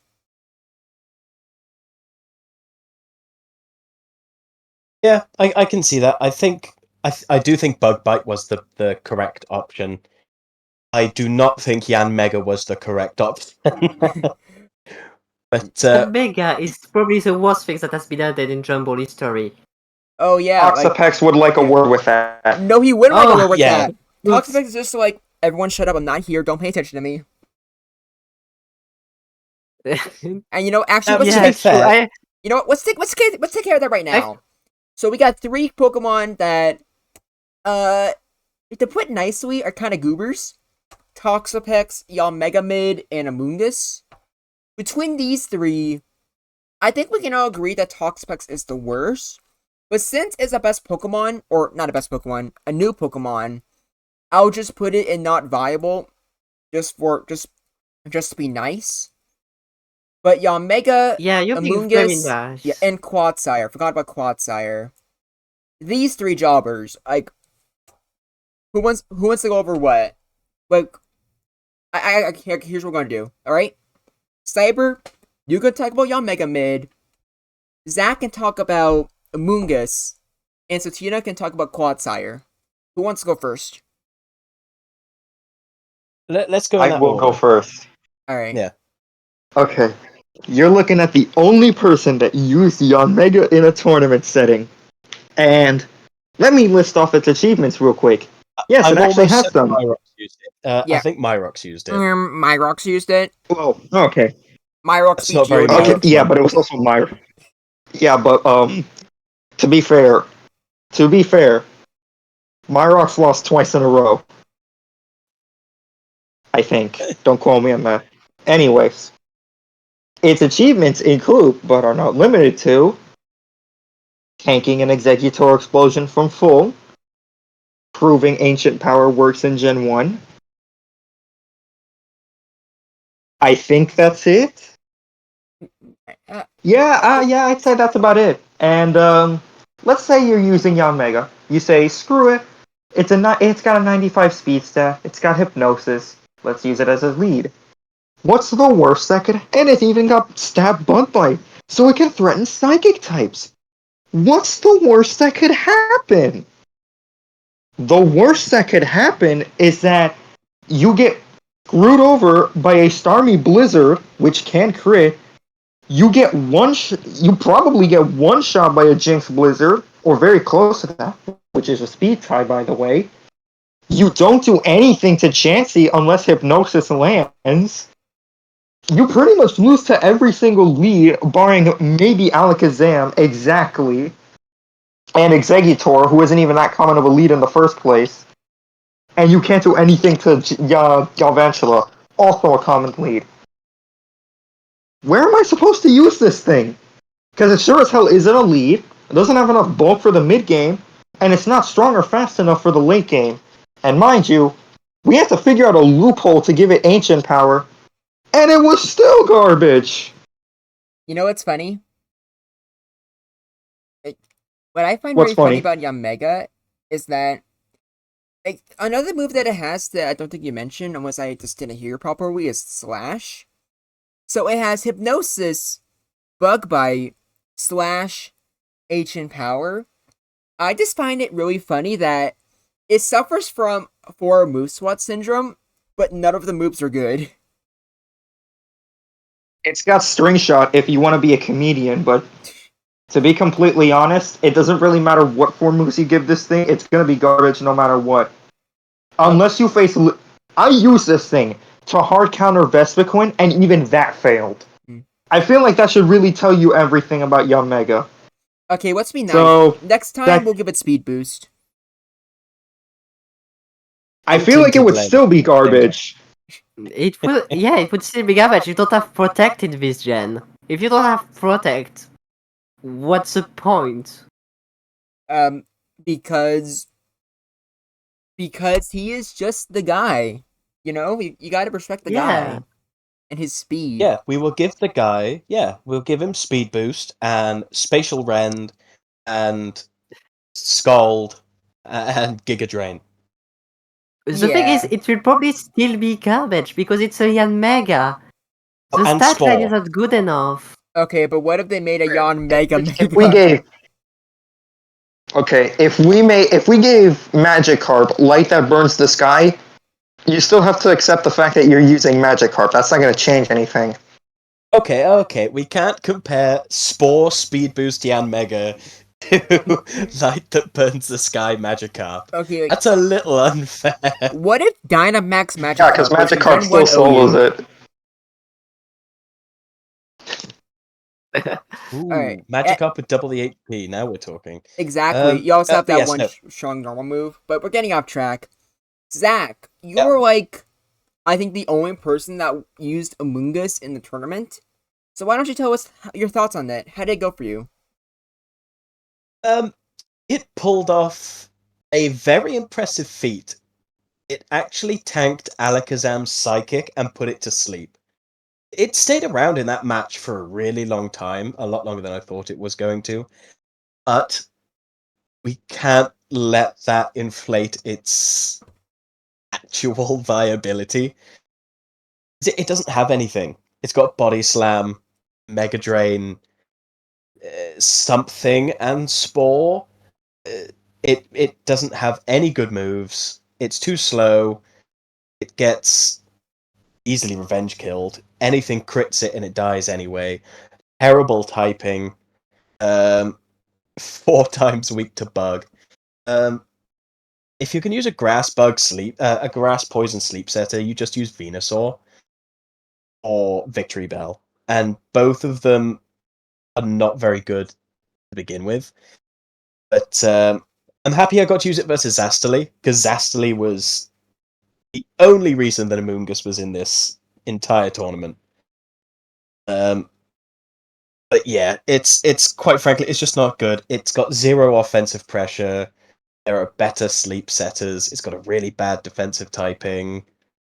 Um, yeah, that's it. It's just a bad Pokemon in Gen 1. I also feel like it's just worse than Parasect. Because Parasect, ironically, has the much better typing because it's not weak to what's it called? Psychic. But also, it has Slash, it has Sword Stance along with Growth.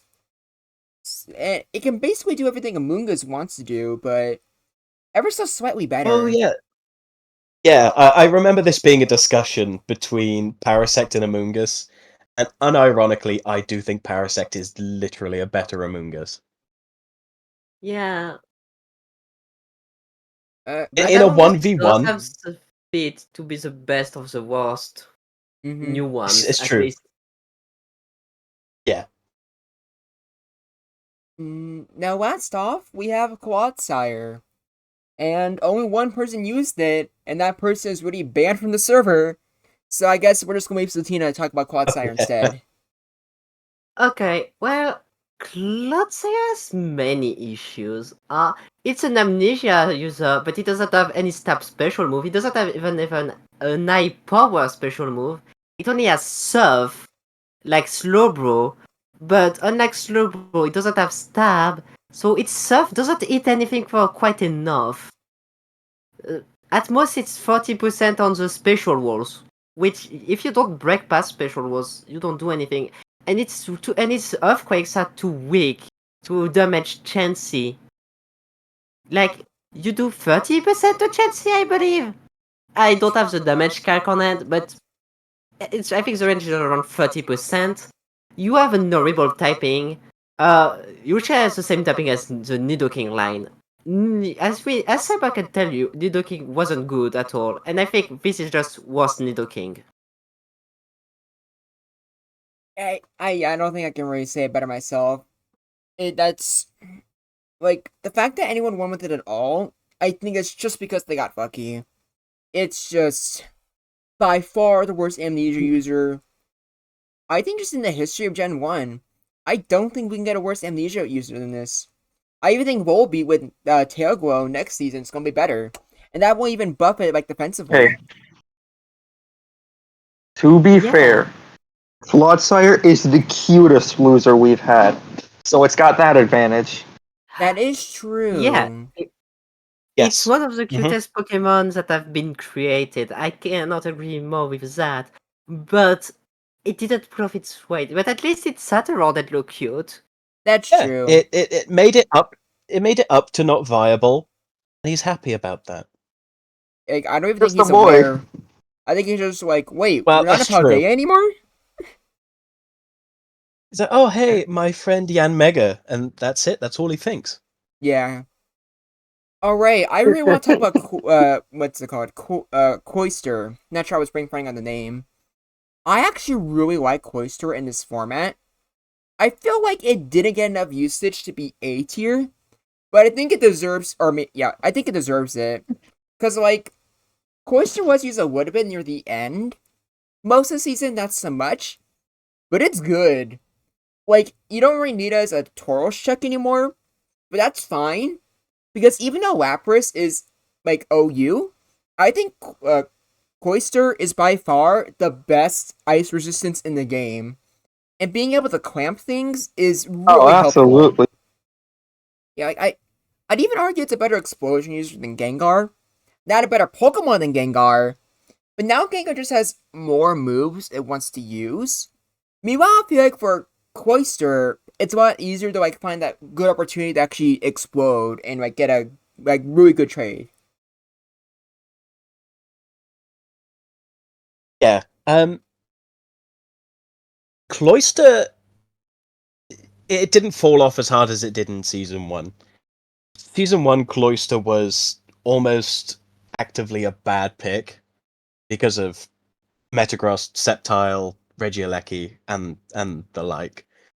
But no, this season it performed really well. I think it still struggled because there was a lot of special attacks being thrown around. Psychic, Thunderbolt, Ice Beam. It doesn't really want to take Psychic and Thunderbolt, but I do agree it's probably the best ice resist.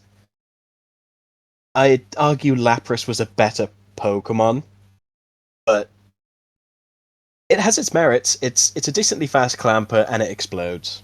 Mm-hmm. What more I can you say think to that? Also, it's Clamp is also the best partial trapper in the tier, thanks to Clamp, and is pretty much one of the few things that can take Blizzard as well as it can that isn't Lapras. And it also really annoys like Iron Hands, Armaldo, Vespiquen, Glyphosate is another one because it can clamp trap them. It's faster, and anything that's paralyzed, you have that little extra bonus. I'm not gonna pretend it's amazing, but it can put in some work. You can justify using it. I think one big thing that Cloister has against Lapras outside of Clamp is that even though Lapras is usually tankier, especially for a format so special orientated, Lapras usually doesn't use rest because it can't really afford it. Meanwhile, Cloister always can. So Cloister does end up having that longevity that Lapras doesn't. We'll talk about Lapras in a little bit, but I will sadly agree that Lapras is better. But after the second tournament, I would not be surprised if Cloister moves up a tier 2. I would not be It's gonna surprised need. about that too, because Cloyster is very good, and it's very good at helping one of the, the lower tier mods. It's like one of the best, hands, if you can say so. Because of Clamp, a lot of Pokemons that have a hard time switching in can actually switch in, and it makes it the best support for the lower tiers, but it also can help your higher tiers as well, because everything likes a free switch in. And I think that's what makes it so valuable, is that the free switch. Not just clamp locking. Clamp locking I think is actively not that great. You need to use it to switch, not really lock. Yeah, I think even if Cloister gets the boost in usage, I do think Lapras is going to be better. Not by much. Like, it'll probably be like an A plus and an A tier sort of thing. Because Lapras having that sort of coverage and the bulk and all that, it's proved seriously good. But Cloister, like you said, Satina, being able to clamp a Pokemon and then switch out to something like Mienshao or Haxorus is really good. It's just people. I don't think any of us played it that well. I know I didn't, and you and I, Satina, we kind of tried making a Mienshao team, and it didn't. I just didn't play it very well. Oh, Um, so Tina did make a Mienshao team, and while she couldn't get to take advantage of it, she did get someone else to a treasure. I wonder who that could I be. did, So yeah. I can confirm. I wonder who that can be too, yeah. But yeah, but yeah, I'm at the root of of almost every Mienshao usage. It's crazy. I think was it possibly me that you and I first talked about this with? I was like, I want to use Mienshao versus Zastily. You were I like, yes, think that's a that's perfectly what evil plan. Yeah, it is perfect. It was perfectly evil at the time. Also, Mienshao is the first Pokemon I theorized about and I tried to build around. It was my first pick in Jumble, so it has a special place in my heart. Ah, Okay. shoot. Yeah, I think that gives Cloister its merits then. Mm-hmm. You guys want to talk about Lapras since we already brought it up? Yeah. Might as well. I just chuck it in the tier just above Oyster. Like I'd push to stay A plus, But I think that just might be because I was excited to see it doing really well this season. But it is a solid A tier Pokemon. Having it on your team is like coming up now into the A tiers. Having it on your team isn't going to be an active disadvantage, really, in any way. Mm-hmm. I do have a question though. It's Obviously, Lapras saw the rise in the first place because of the dragon types, but then the dragon types, for the most part, started to fall off. But Lapras stayed. Why is that? I just think it's decent bulk with Bolt Beam coverage. Psychic, Thunderbolt, Ice Beam. If you have those three moves, you're going to be really good in this format. Even Chansey was running that for a while. Psychic, Ice Beam, Thunderbolt, Soft Boiled. Like a 3-attack Chansey. And getting special drops to neuter the other Psychic types is really good. But I I'd think what's yeah. yeah. I'm sorry. I think what's good about it is that it's a great mixed attacker. Probably one of the best one around. Body Slam is a really good point. Like, I'd say it's kind of like a mini Starmie, kind of. You don't have Thunder Wave or Recover, but you've got Thunderbolt, Ice Beam. You can run Surf or Psychic, but Body Slam is a really good merit in Lapras's favor. I Mhm. think it's placed quite differently than Stami. I think they're not comparable in any way. I don't know. It's not because they both have somewhat similar coverage and typings that they should be compared. No, they perform different. They perform differently. You know, Starmie is the faster. It's got Recover, Thunderbolt. They're very different roles. But I mean, in a way, like, well, what's the way to explain it? Having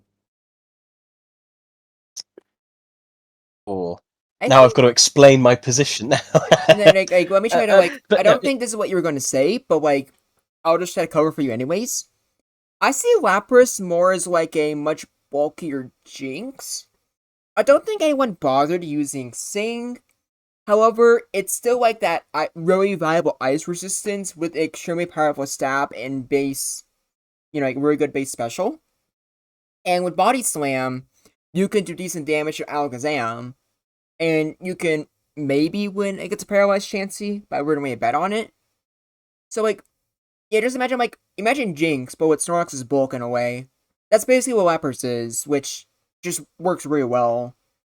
And I guess being the best confused right user, that was something, I guess. But I genuinely Yeah, it feel was like you could have gotten something. away with not using it. It would still be in the same tier. yeah, I think being being a freeze immunity really helped Lapras out. If Lapras was any other type other than Ice, might not have been as good. But I think Yeah. just above Cloyster, I think is really good. Both being freeze immunities, Ice resists, but both being weak to Thunderbolt. I think Lapras just being specially bulkier helped it as the format got more specially offensive. Mm-hmm. And as Thunderbolt got rarer too, because Thunderbolt was kind of dropped on most things. Yeah, I it So was that largely Psychic Ice Beam. Now, I think since we're talking about the ice types, I think we'll save Articuno for we can discover all the originating birth at the same time. But I have a big case to make about Jinx. Because I feel like Jinx has the best typing in this entire format. And I genuinely think it is super far up there. I feel like being an ice immunity is huge. Being a psychic resistance is huge. But most importantly, what's the most common lead in the game? Starmie. And what's the best Pokemon in the game? Chansey and Alakazam. Jinx is by far the best sweep user in the game. And not only can it just resist the two most common attacking types, use those exact same types for a really powerful stab, but it terrifies the best Pokemon in the format with Sleep. And if your opponent's using like a Dragon type, it does even better. If they're using a Poison type, like let's say Crobat or like the occasional Sneasler, that's also just really damn good. Most of my teams, I always would use Jinx as an alternative to Alakazam, because even if you don't use it as a lead, if you just take it out, like even as like mid to late game, your opponent is kind of in a really awkward situation, because it's either Jinx puts something to sleep most likely, or you're hitting with a very powerful stab. Even if you're not hitting with Stab Wizard, Psychic is the most free move ever, and that's just decent damage no matter what. Not to mention, with so many ice moves and psychic moves being thrown around, it's actually a lot easier for Jinx to get away with using rest and actually resting off the turns than it is in regular Gen 1. I can see that. I think, because I'm going to be honest, Jinx has not been on my mind at all this season. Don't think I don't think really anybody used it. It was one of the lower usage Pokemon, but I would say I'd put it below Snorlax, but that they've both got the same merits. They are both ones that didn't get used very much, but because of their qualities, I think if people do start using them, solid S tier Pokemon. Because you're right, being Psychic and Ice Resist, as well as the best sleeping move in the game, and strong, really strong offensively. It's I'm a on solid real. case. I'd I say it's S tier, but Yeah. I put it just below Snorlax. Like, I was always using Jinx on my teams. I think Mhm. I feel like it would have done a lot better if there wasn't really much I can do against the match with Gobby, but friendly reminder, against Gusto, Jinx got paralyzed 4 times in a row, and then after that, it missed Wealthy Kiss twice in a row. Actually, I take it back. I think we need to put Jinx in No. like C- tier. Jinx Yeah, exactly. really does stinks. Exactly. Mm. Just for that alone, it should be in DT. Yeah, you know what, Zach? I'm starting to understand your arguments about Slowbro. I think both of them need to go. Yeah, I think both of these psychic types need to just be. I think what Yeah, Clodsire tier. yeah. Get these frauds Oh, out of here. I do think it is. Yeah, you got you got Jinx and you got Slowbro. You got the creepy one and the stupid one. You decide which is which. Yeah. Oof. Now we need to decide what's better between Jinx or Yon Mega. They can Oh, be asked some real questions. I mean, Yamega always outspeed. Does it kill though? Probably not. And it doesn't even outspeed. So that's just misinformation for the children. But if it did I'll get a say this crit, about it Yan would Mega. kill Jinx. I'll say this about Yan Mega. We didn't have expectations for it to be good, so it didn't let us down. So I'd put it above Jinx and Let's Slowbro. go. All right. Okay, I'm gonna say something. I was expecting something from it, anything, maybe a slight thing. Even when I looked at it, I was hopeful.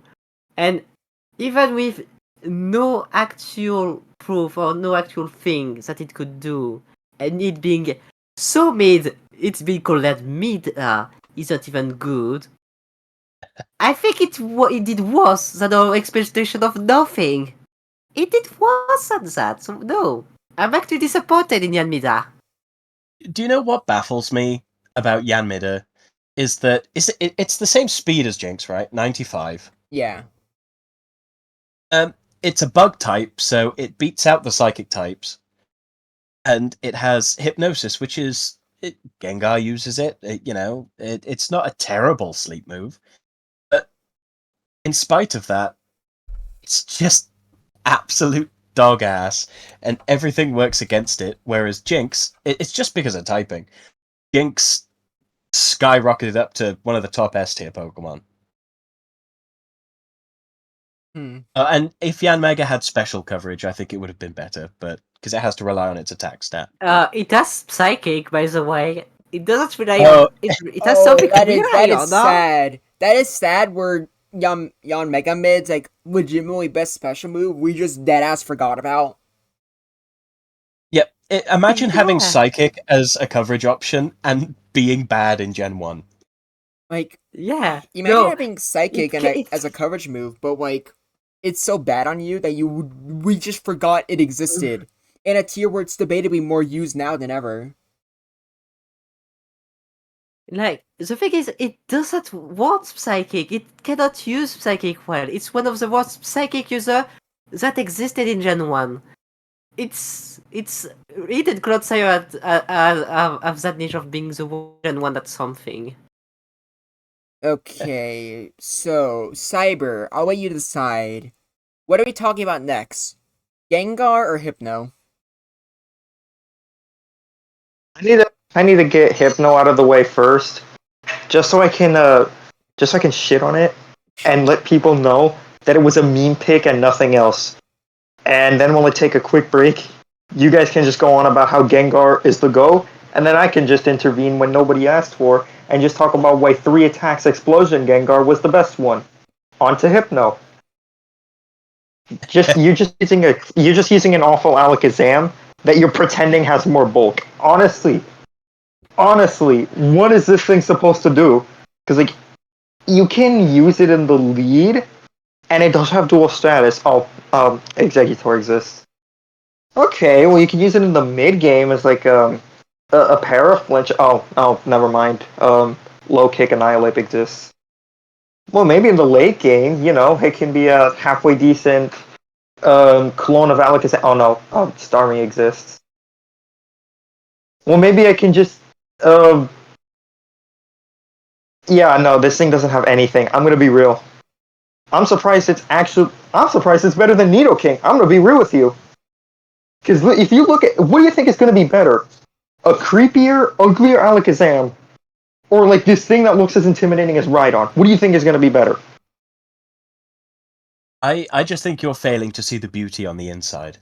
You know? Yeah, the beauty of scaring middle schoolers with unrestricted internet access. How exciting! I'm gonna be a Hypno defender. Cyber, it was a meme, but it being it is objectively way more physically bulky than Alakazam. It's got 30 more HP. It's got 25 more defense, and its special isn't far off. It's 115 compared to 135. It's got Body Slam. It can actually use Body Slam. It's got 73 attack. It's objectively not a bad Pokemon. Now, I would rather use Starmie, Slowbro, Jinx, and Alakazam. Like, in terms of psychic types, it's probably the worst. Well, there is Mr. Mime, but Hypno, I will defend. I will probably put it. Can you just scroll up a second, Ground? All right. I probably put it either with Armaldo or the tier just below. Unironically. Zach, That's why are you massive British? cap. That's I, that's a I- hot take, Zach. it, Just let it is me a know. hot take, but has Hypno been actively bad in a battle?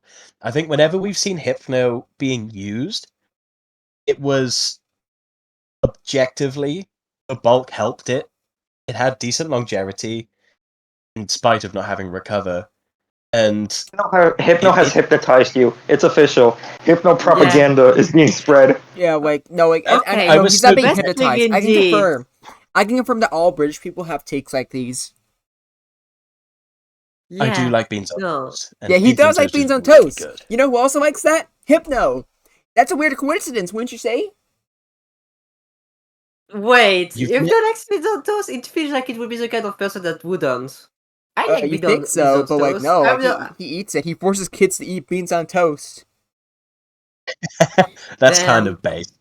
That's kind of based. Yeah, I would put Okay. it. Okay, like in terms of the specific format in the battles that we've seen it being put in, like outside of the weird wrapping, like strategies, it did better than like Tentacruel and stuff. You didn't need to build a team around Hypno. You could use lead Hypno. You'd be relatively fine. Mm. Um, The I'm just saying it's not bad. I'd say it's just below mid. Okay, I I'm don't gonna know. I think say it's worse than everything else. Like Cyber said, for me, it's in the C or D tier. yeah, I'm putting in Not C I think minus anywhere. because I it's feel like if C tier is like a Pokemon you can do well with when you build your team around, and if C plus it's like that but way more consistent, Hypno is like, yeah, you can make it work, but like considering it has like nothing that really makes it stand out from the psychic types, it's not even like you're building your team around it because a Pokemon has a legitimate niche, such as Venusaur or Tentacruel. It's just you're building your team around it. You can make it work, but that's only because you like it, or because you're using it as a meme pick. It's not the same as these three right Yeah. here. And even Golem. Golem honestly might be whipping more than just a B tier. Because or B minus, I mean. I was gonna say I think Golem. Yeah, Golem could be moved up. I think. Yeah, because like Um, Golem, like you're not building your team around it. It's like it uses the same like reasons as Amardo and Rhydon, but like those are actually just pretty like legitimately good, I would say. that's Yeah. my argument for Hypno. You don't need to build a team around Hypno. You can slot it in the first slot, and it does decently well at what it's supposed to do. Mm. It is outclassed. It is greatly outclassed, but I would say Hypno is to Alakazam what Golem is to Rhydon. That's I that's Yeah, cannot okay. I'll but take believe. the I I cannot cannot take the believe slander. that you just compared Hypno to the goat that is Golem. I will not take the Hypno slander any longer. I am standing up for Hypno's rights. Weird okay. note that The Does he thing look is, like him? if you want, okay, I'm gonna say something. If you want to use psychic spam, you get up to, let's say you use 3 psychics on your team. Why not just use Jinx, Zam, Starmie, dash Slowbro? Because They Hypno do is everything funny. that Hypno can, but way better. And the thing is, a team with those two in the same team works super well. You can even put Eggy on it, and I would think it still works. The thing is, it doesn't Hypno, have room. You have to play mono psychic for it to become useful, I say and not Hypno a is funny, class. and it has that as a benefit. But if you're all going to be haters and put Hypno down here in the C minus, there's nothing I can do. I've been outvoted. I'm weird here. sorry to all the Hypno fans, all 2 Hypno fans that are watching this video right now. Yeah, One of them will be me. yeah. The other one's her girlfriend. Uh, yes, probably no. Either That way though, is No, either not way, even that. yeah. Either way, Zach, that you're is here to die on, but at least you're dead. true. All right, Okay, Gengar. so Yeah, unlike S Hypno, tier. Gengar is cool. He like look at that smirk. He like knows that he's better than Hypno, and there's no other context for that No, no, smile. no, no, no. No, no. Look, this is Gengar. Look at that smirk. He's killed at least 6 people. And you know what Gengar's going to tell you? He's like, yeah, and you could be the 7th. He doesn't care. Yeah, He's going to blow Yeah. up. He's going to put you to sleep. He'll poison you. He'll electrocute you. Or, how does Mega Drain work? Doesn't matter. Gengar's cool. He yeah. Like deserves at least A plus. And if I had my way, it would be S tier. okay, S tier is going a little I bit think too that's far, it. but like we cannot deny that I with a smirk like that, he definitely found a way to make it into like the Congress building. Okay, But is it actually too far to call it ST? I don't think it's I been used wouldn't say enough. it's too far. It's not been used enough to be in S Yeah. tier. Not to mention Okay, like A plus yeah, tiers, but like really damn good Pokemon, like a Rhydon or Executor, but they have always like 1 or 2 weaknesses that keep them in check. That is literally just Gengar with Ground and Psychic. yeah, I guess you have Uh, those 2 weaknesses, and those types are common. But I don't know. The fast hypnosis is just great. That's it also is But hypnosis on a Pokemon that can't afford to miss it. Oh, that's I yeah, true. will it cannot say afford to that miss it. But you Oh, have a lot of things, and adding poison jab means that you can actually win against Chansey now I mean, without blowing up. that sounds Like like that poison sounds jab like a nice actually idea. But like we saw in the grand finals, people just weren't using Poison Jab Gengar. They were basically just using regular Gengar. no. Still good, and Gengar likes the option, but if you're just looking at his regular Gengar, like how many people did use it, It's good, don't get me wrong, but I'm not putting an S tier in a tier that's so psychic orientated. I don't Yeah, know. I will. Maybe. I'll agree with these 2 points that Gengar and Executor are the same tier. I can see that being perfectly valid. And 3 attack, boom, Gengar was probably its best set this season. I mean, it was great. You surprised me with that one, match, and I wasn't expecting it, and I got completely shattered because of it. But Like yeah, that the Gengar put. Mega Drain. Yeah, that Mega Drain Gengar was Yeah. so badass, and even the commenters really love that. What can I say? I'm British. Yeah, this is like Okay, you know what? On second thought, maybe Gengar's A minus. uh, One day you will get more European viewers, and they will be by my side. Until then, I'll bide my time. But yeah, Zach, Gengar and Executor. hate to break it to you, but half of the council is really European, but you're still in the minority. Yeah, I'm sorry. Do you? I mean, okay. I know you have a weird relationship British and Europe. Like you Yeah. think you're Europe, but you're not really Europe because you don't No, want to be, but you really want to be. You're the weird. problem is that the 2 European members are Britain and France, and they're like the 2 most racist towards each other European countries. So it's kind Yeah, of like and a cat dog situation. I'm the most mild French racist.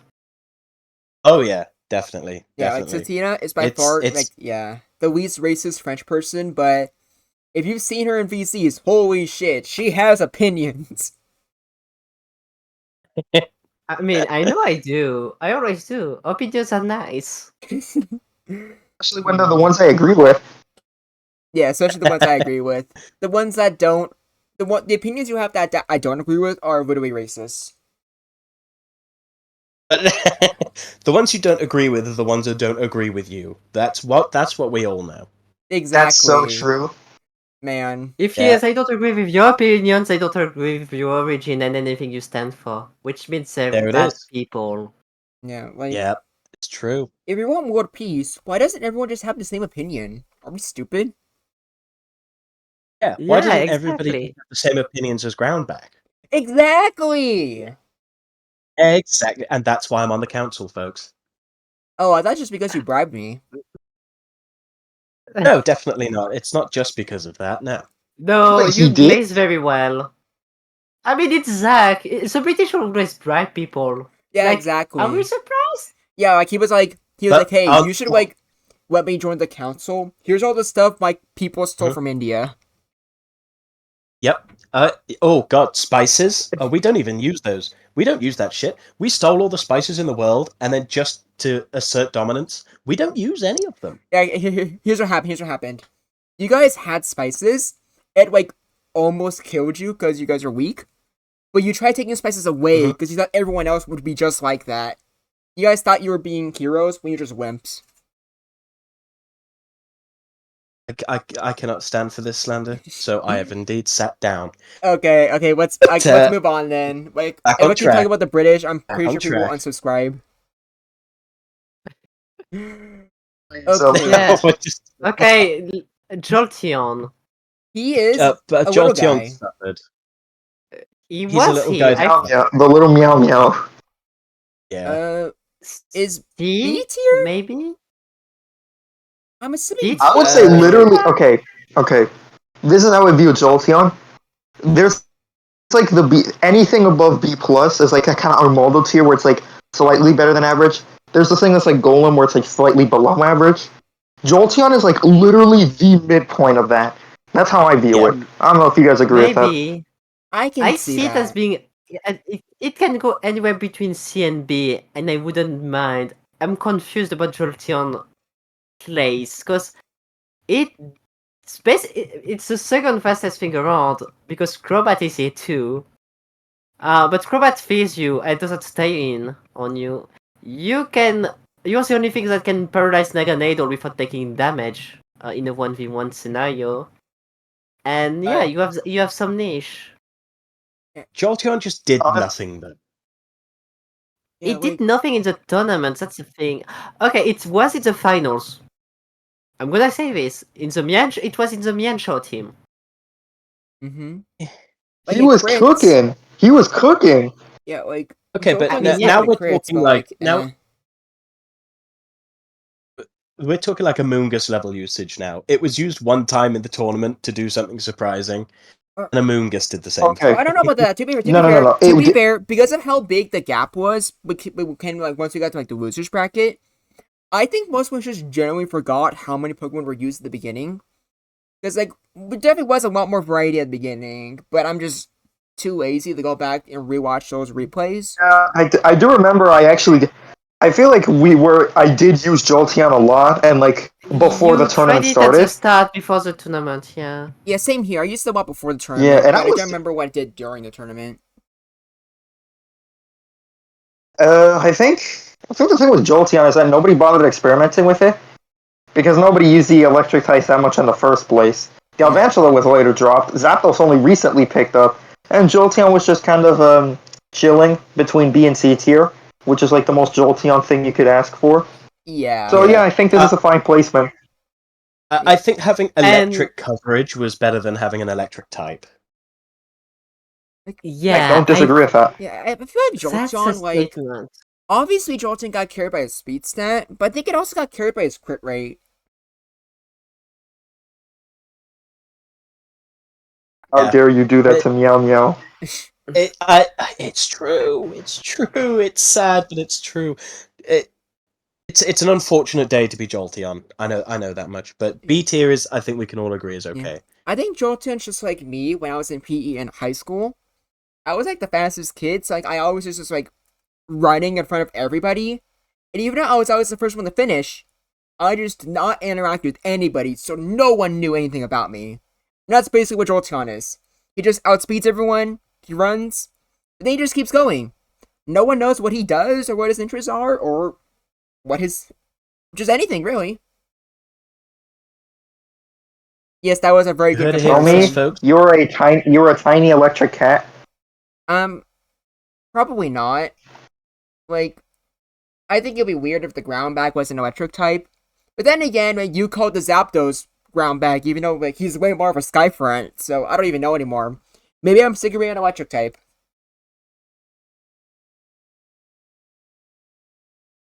Yeah, I think we can just move on from Jolteon because I don't think there's much of a case we can make for either or. Yeah. Yeah, he's Yeah, no, just it's B No, tier. it's time there. for the last few months. Okay, so this is gonna From be Gen fun. 1. The three legendary birds. I think I know where I want to put And- Articuno. Like Articuno was not really used at all, really. I'm gonna put it in C tier. Because here's the thing. It hits really hard with Blizzard. Ice is really good. Better than it's ever been. But what got every single other ice type user? Cloyster, Lapras, Jinx, or like Pokemon with ice coverage. All of these have a secondary typing, and more importantly, have a much bigger variety in their move pool. Cloyster has Clamp and Explosion. Lapras has Body Slam, Psychic, and Thunderbolt. Jinx is literally a Psychic type. It's better than Hypno, but why are you using a pure Ice type that has such a low, like a bad move pool that it's usually running Blizzard and Ice Beam? And even though Ice is better, Ice resistances are also just as common. So having Blizzard and Ice Beam, well, it'll hit hard on a lot of things, is very, very easy for your opponent to switch on. It's not like Double Edge or Hyper Beam, most of them are going to care about that much. Yeah, Okay, can I ask something? Oh, yes. You part flying tap. You don't even have the ice resist, which is the most important reason you want to use something like that. The That resist. is true. You're neutral to it. No, it's actually the thing that's holding it back the most is that it would rather be a pure ice type, like a Glaceon. I didn't even think about that. It's not. I think of Articuno as just the ice spammer, so I legitimately forget it has the flying typing, and that doesn't even resist ice. Oh, that is so much worse. Do we need to put Articuno in C minus tier? Like, there's I don't no even disagree with that. Yeah, like if Yeah, I Articuno disagree with resisted Meeting. ice, if it resisted ice, it would probably be one of the better ice types. Also, if it had some kind of coverage, just because of that raw special that it has. But it doesn't resist ice. You can't use it really as an effective freeze check. You just use something else like Cloister or Lapras. So it's just not really any point to use it. I put it in C tier with Hypno. Yeah. Oh, all right, yeah, there we go. Oh, please. Now, Zapdos, I think is going to be interesting because it's like the only one I didn't really think about beforehand. What tier I actually wanted to put it in. I'm in the same boat. I'm not sure where to put Zapdos. In my initial tier list, where I just had S, A, and B tier, I had Zapdos in the A tier. Like, there's a lot of ice and psychic, and everything became a lot more specially offensive. Um, I can see it being good, but not excelling at anything. I don't know what. I I think it's with Armaldo. I think it's in the same tier. B plus. Yeah, what are we Yeah, looking at? I put it. I could say that it's closer to Lapras and Cloyster. That's what it I'm leaning doesn't feel that towards. right with me.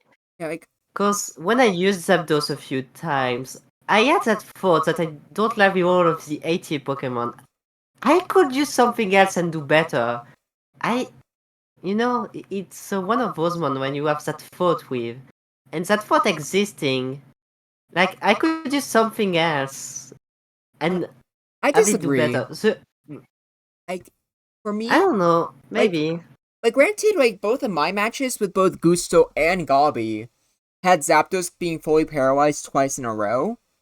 But like outside of that, which is not really Zapdos' fault, the way I see Zapdos is with how much Thunderwave is being spammed, Agility Zapdos is significantly better. Especially when you have both Naganadel and Zapdos being incredibly fast. And technically Sneasler. Zapdos is just a really good anti-meta pick. Because if like Alakazam goes for Thunder Wave, it's always faster than you, so you could just always very reliably go for agility. And suddenly Alakazam is terrified of Zapdos outspeeding and just killing you with Drill Peck. Not to mention that, like, if Zapdos gets an agility, even early game, because of just how good his crit rate is and how good it is as just a mix attacker, I would say it's probably the best mix attacker in the game, not really counting Tauros. You could just sweep teams or do a lot of really significant damage. You don't even need to use it as a late game cleaner. Not to mention, it's a pretty decent sweep sponge as well, considering it's really fast. With things like Earthquake, you can pivot out of. But that's just my opinion. Like I was planning on using it and Jinx to try to make it to like the finals, but obviously that didn't work out for me. But I do have high hopes that both it, Jinx, and Snorlax, as well as Cloyster, those are the big four that I think will do significantly better in the second tournament. Yeah, I can see like specifically having Drill Peck. I think is what gives it some merit. It's hard for Zapdos to be bad, so I'm okay with it being sort of Lapras tier. What is that? A plus tier. I believe It's Lapras is just A, standard I A. think. Yeah, standard A. Yeah. Standard A would work. It just for me it didn't work out, but it's probably just a me thing at that point, and it felt off to me. Cyber, what do you think? Yeah. Placement? Yeah. Honestly, let me take a look at the tier list again Alright. so I can get a better idea. Honestly, yeah, if I'm being real, A minus looks like a very fair placement for it. Oh, A minus. Should we go in the middle then and just say A tier with Lapras? I'm I cool mean, with okay, that. I Cool with said B that. minus. Cyber said A minus. Yeah, the middle is A minus, I think. No, because, like, I think And both it me and can Second rise up Theas, later. me and Second Theas are thinking A tier. So we're split between those two. It's 50-50. Yeah. Kind of I 50-50. Like I'll I'll put it. I'll be the one to change, because like I said, I believe Zapdos and Cloyster are in the same boat where mostly because of usage, I don't think they could be A tier, but I genuinely believe these two are gonna rise to A plus, if not maybe even okay. S tier might be a little bit too much, but I think these two are gonna move up a rank after like the second tournament is over. Yeah, I can see that. Now, Moltres, like So talk about a fall from Moltres. grace. Like he is not. I predict this would happen, but yeah, not cooking like how he did in season one. That is for sure. Yeah, Okay, I he was an was used at least. yeah, like I was an ardent Moltres supporter because the way that I was thinking was bugs were going to overshadow the psychic, so bugs are going to be really common. Moltres is going to find that really nice time to be like, oh, just spam Fire Blast, and then bugs weren't being used, and Moltres had no reason to exist. Oh well, it was only used in like trapping teams. Say that Moltres is going to be at the start. You were like, Moltres is going to be like an A tier threat. Mhm, Yeah. mhm. What A tier? A for ass? If A I for yeah, uh, nope, it's just ass. Yeah, It's bad. like maybe this is Gen 2 where fire actually resisted ice and it was neutral to blizzards. Maybe then you can make the argument, oh, it could be a good counter to the ice types. No, like Jinx outspeeds you. It really hurts you. And Mhm. like maybe you can beat Lapras and Cloyster with fire spin trapping, but you gotta be real buffoon to actually like try to attempt that in the first place.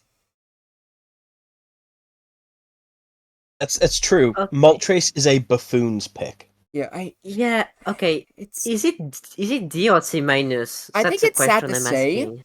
are both good and sad. Probably better than what some people would expect. I think Moltres is the best of the D tier Pokemon. I think that fits. Yeah. Yeah, Yeah. Sorry, Persian, And I'm it's not that's you. the going to last argue. legendary bird, Now, Dragonite. Dragonite did see some experimentation, but I think Dragonite's success really depends on the success of the other dragon types. Because Dragonite's like the anti-meta dragon, where dragons aren't even meta. Yeah, I don't know. It can still work as an edgy rapper, and it has Thunder Wave. It has Bolt Beam coverage. It has Hyper Beam. It has a strong Hyper Beam too. It So has it like has Dragon Claw, things, I guess. and it has Dragon Claw for Yeah. neutral things against everything. But I think Agility Wrap is like the best set it has. Mm-hmm. So one of the most important calcs that I made for this tournament was that you place a full HP Dragonite and a full HP Charizard 1v1ing each other, spamming Dragon Claw, Charizard always wins. That's which is bizarre. But I used Dragonite, which was again to help with the Mian Xiao switching and pivoting and all that sort of stuff. And Dragonite didn't do too badly. It is helped a lot by its raw stats, agility, wrap, hyper beam, all that sort of stuff. But there's too much ice types being thrown around, unfortunately. Mm-hmm. Just suffers being a dragon type. Like Yeah. just being one of the only two dragon types that are actually 4 times weak. Ice is a problem. Like, just like Gen 3, which is weird because, like, I'm gonna say just like Gen 3, Dragonite is just a worse Salamence, which doesn't make sense when you look at it, because it's kind of the opposite, where Dragonite has a legitimate niche while Salamence doesn't really, but Salamence can just use its dragon flying typing better. It's just a better mix attacker, and Wrap is still just a gimmick at best. I would rather just use Salamence for defensive utility, as well as just having higher special, which means that Fire Blast and especially Dragon Claw are just much more effective moves to use. So I think Dragonite, even though it's been used more than literally everything else in D tier. Probably deserves to be D tier itself. Like, does anyone have a problem with that? I think it's C minus. minus. Not C minus, not D. Interesting. I could go with I could either go with C minus or very pushing into the C tier. But You're yeah, pushing it if it's C. it's probably the best like the rap spam sort of archetype, but Is this guy a joke to that's you? risky and gimmicky in its own right. Yes, he is. It is a joke to me. It makes me laugh. You know, you're defending Hypno. Your argument's invalid. But yeah, I'm okay with it being C minus. I got some good use out of it, so slight bias there. But yeah, C minus. If you got some good use out of it, why didn't you Now- win the tournament? Let's talk about something with actual viability, like Crobat. I know there's nobody on this council that's biased towards it. Yeah, all. like there's only one Yeah, person exactly. qualified to talk about Crobat, so that's why I'm actually going to like quickly invite Great Gusto to the call right now. There are 2 cult members, okay, in this group call right now. So Yeah, just be aware. you have at least 2 cult members of the Crobat cult, which happened Yeah, and I'm not because I'm not an everyone official was member. cloning on Crobat. Yeah, I'm not an official member of the Crobat cult, but like I do seek a response for it. You're welcome, by the way. There, But anyways, yeah. Yeah, there are people that there are people that believed in Crobat from the very beginning, and I fought tooth and nail to give Crobat Poison Jab and to say that it would be good. And Sotina proved me right. Sotina was using Crobat. The cult was formed, and I'd say Crobat is C plus. C plus or B minus to me. Okay, so I'm Better going than to Venusaur. lay everything I have about Crobat. First and foremost, is the 130 base speed. It's one of the greatest mon just because of that. Its attack stack is decent, and its crit rate is great. It's one of the best counters to the psychics, funnily enough, because once they get low on health, usually Crobat with one hyper beam kills them. Like, okay, I'm gonna have to mention a practice match we had with Cyber. Remember that one time where Crobat, I was using it, I was sacrificing it, and it got 4 KOs on on 4 of your Pokemons because they were just low enough? I can confirm that that was a real practice match we had. Yeah, and it's like, I was sacrificing it, and it basically cleans the entire team. So it has great purpose. It has a great move pool too. Poison Jab is what saved it. Without Poison Jab, it would be awful because it only has it doesn't have a lot of moves, but it has enough. So let's talk about the worst one, Haze. Only use cases is slow, bro. If it gets out of control, it's not great. The Sword Dance user aren't really good, and at first we thought Crobat would be good against the Sword Dance users. But they weren't very prevalent, nor was they too used. But I think it's good enough with its raw bulk, because Crobat is bulky. It survives a lot of it relatively well. The funniest example to me is surviving one Swords Dance, Iron Hand, Rock Slide. So it's bulkier than you can think sometimes. It has Substitute, which is one of the greatest moves for it, where you can just fish for things like Paralysis to be behind your sub. And then Poison Jab, Upper Beam, and Mega Drain. Mega Drain is actually good against you for your Rhydon matchup. Like, and it can help you against some other things, but it's really just Rhydon. So I think it's quite good. It can, if I push it, it's B minus because it's not the most splashable things. The thing is, you have to build around those weakness that it has, and you have to have a team that can actually chip your opponent down. But if you can do that, Crobat can shine very well. And yeah, Here's what I gotta say about Crobat. I Comparing it to like the other like C tier Pokemon, We've already made it clear to C tiers, like, you gotta build a team around it, but you can do very well. Comparing Crobat to Venusaur and Tentacruel is like night and day. Because Crobat, the 130 speed is huge. Tentacruel needs a Sword Stance before Poison Jab is threatening. Same with Venusaur. Meanwhile, Crobat can't and will outspeed basically everything. It already has a really good attack stat. So building around Crobat is easy to the point where I don't even think you need to build around it. Because Crobat will always have the easiest switch-ins ever. If a Pokemon dies and the opponent's at yellow or red HP, taking out Crobat, they just can't do anything about it. It's stupidly easy just to get Crobat on the field and just have a revenge kill. Much easier setting up than Tentacruel or anything else really in the lower tiers. B- might be a stretch, but at worst, it is the best Pokemon in C+ tier.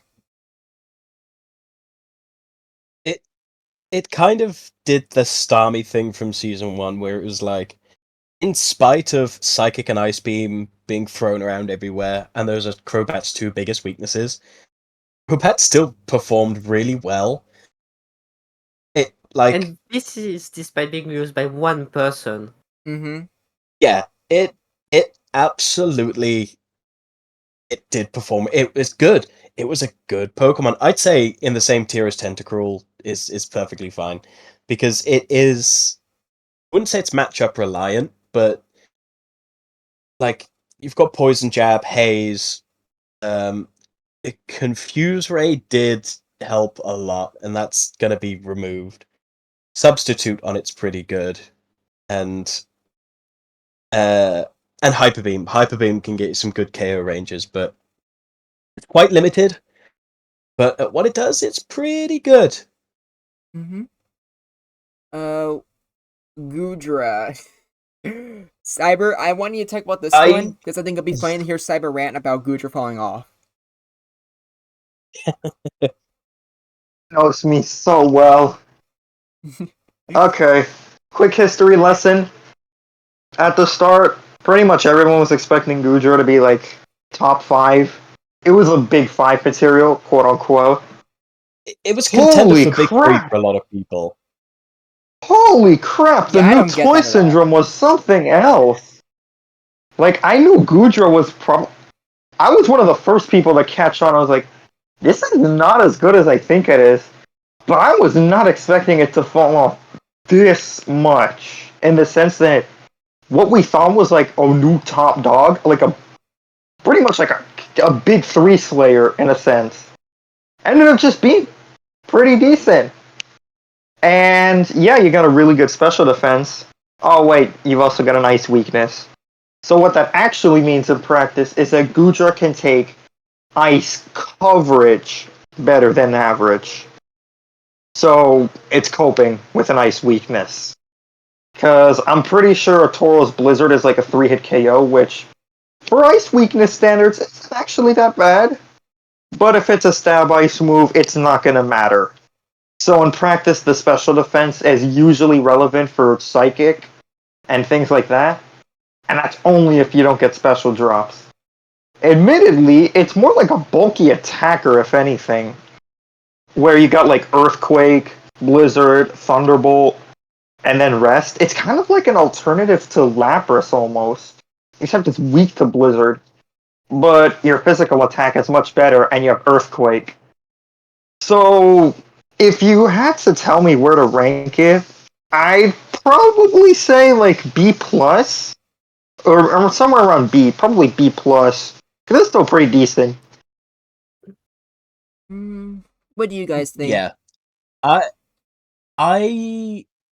I'm surprised at how hard it fell off. I think it's probably got some untapped potential.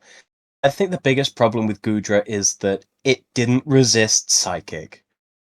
And when Goodra got a special drop, it kind of crumbled pretty quickly. Yeah. I can see, like, it's got good coverage. To be fair, it's one of the, I think it might be the only dragon type that can 1v1 Nagana Dell. And just a Dragon Pulse spam if none of them get crits, obviously. Actually, the only one with But that luxury. yeah, the others are just too frail. Wait, does the But Gonadel actually Oko? Like, I'm sure a crit Okos, but like, does the Gonadel actually No, like Oko crit. Salmons or Walking Wake with a crit? Doubt it. Salamence and Walking Wake, I'd suspect probably it would. I But think It's it just an Naganadel automatic does. crits yes. Dragon Pulse. Like, I don't I know. That's Like, think it I don't does. like. They're still pseudo or Walking Wake isn't it, but might as well be. But Salmons is pseudo legendary with decent defenses. I'm not sure if the Gonadel can kill without a crit. Here's the thing. Here's the thing. not without a crit. No, not without a crit. Yeah, so without a crit, Yeah, like but Salmons with base 100 speed and well, Walking Wake's a fraud, but we'll talk about him later. But like, I don't really think it's much of a niche that Gudra has because without a crit, which to be fair, like, not sure when the Gonto would risk a crit any of them would risk fighting each other in the first place, but well, Gudra has a better shot than Salmons does. Salmons does have a decent shot of also beating the Gonadel 1v1, but we'll talk about that later. I guess I'm fine with Gudra in B plus tier, but to be honest, I never had I high hopes for Gudra in the first place. I always thought people were crazy that people thought it was going to like be like one of the best Pokemon in the format. I think it's just B. I think it's chilling with Jolteon. I can see that too. I I can Like definitely wouldn't see say it's that. that bad. like No. it's a definition of average to me. Like it's an average mon with great stat but bad typing. Like all its trait makes it just average. Like, I'd place it with It do- Armaldo. I'd say it's slightly above average. Its stats are too good to be that bad. I the don't thing know. is Tell the that to most like, common move tell that to have the Pokemon in Gen you 9 don't PU and ZU. I Oof. that's an exception. We don't talk about that. Hmm. Just for reference, by the way, like in terms of Naganadel versus Salamence in the 1v1s, Naganadel's Dragon Pulse does 63 to 75%, and Salamance's Dragon Claw does 64 to 76%. Alright. I think you should Naganadel's just look faster. at an Earthquake at that point. Yeah, most likely Because that's the probably. So most common the thing with, coverage move. sorry, one sec. Dragon The Claw is not really Naganadel that good on Salamence. uh, and Earthquake does. Oh, that's almost an Oko, I think. Max HP, max defense. Oh no, 61 to 73%. So actually, Dragon Claw and Earthquake do the same damage. Hmm. Okay, well, Another let's. reason why Dragon Dragon Claw is Claw. not I guess we useful. could talk It's a about. stab move and super effective. I guess we could talk about. Or to be fair though, actually no, I think the Gondo has mostly the same like defenses. Well, let's just decide on Gudra real quick, and then we can talk about Salmons afterwards. I do have a lot to say about Salmons, Fine, but Gudra, fine by me. are you putting? I personally like B tier more because like comparing Armaldo to Gudra, the difference is that like Armaldo actually has really good things that make it stand apart from every other Pokemon. It's the only Pokemon with Sword Stance, Hyper Beam, and a strong Bug Stab. Meanwhile, Gudra, it's bulky, sure, but in many ways, it kind of suffers from what Hypno is going through. Outside of the bulk, why are you using over any other dragon type? The Gyarados is faster, and with its crit rate, definitely is just hitting harder. Salamence is a good mixed attacker. Walking Wake and Haxorus.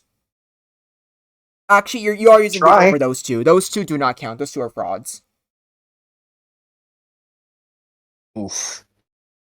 Those are Frauding, hard. frauding fake, and fraudcerous. In my opinion, I would say Gudra is basically same tier as Armaldo. That's where I'd put it. But yeah. Okay, we'll stick with B tier. Yeah, like maybe Gudra will like have a big resurgence in the second tournament, and then he'll be like part of the big three. Everyone will be shocked. But here's one thing I will say that's kind of ironic. Just wait.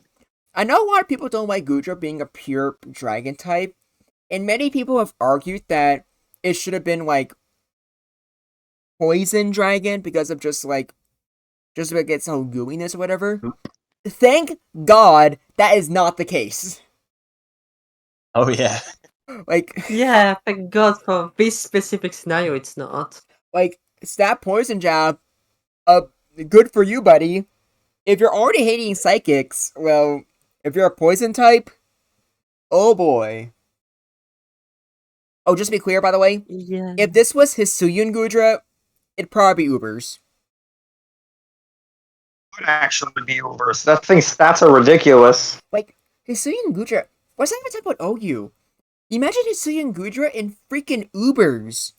It resists psychic, electric, and neutral to ice. Yeah. Oh yes, Sorry that about that. that has actual stat, huh?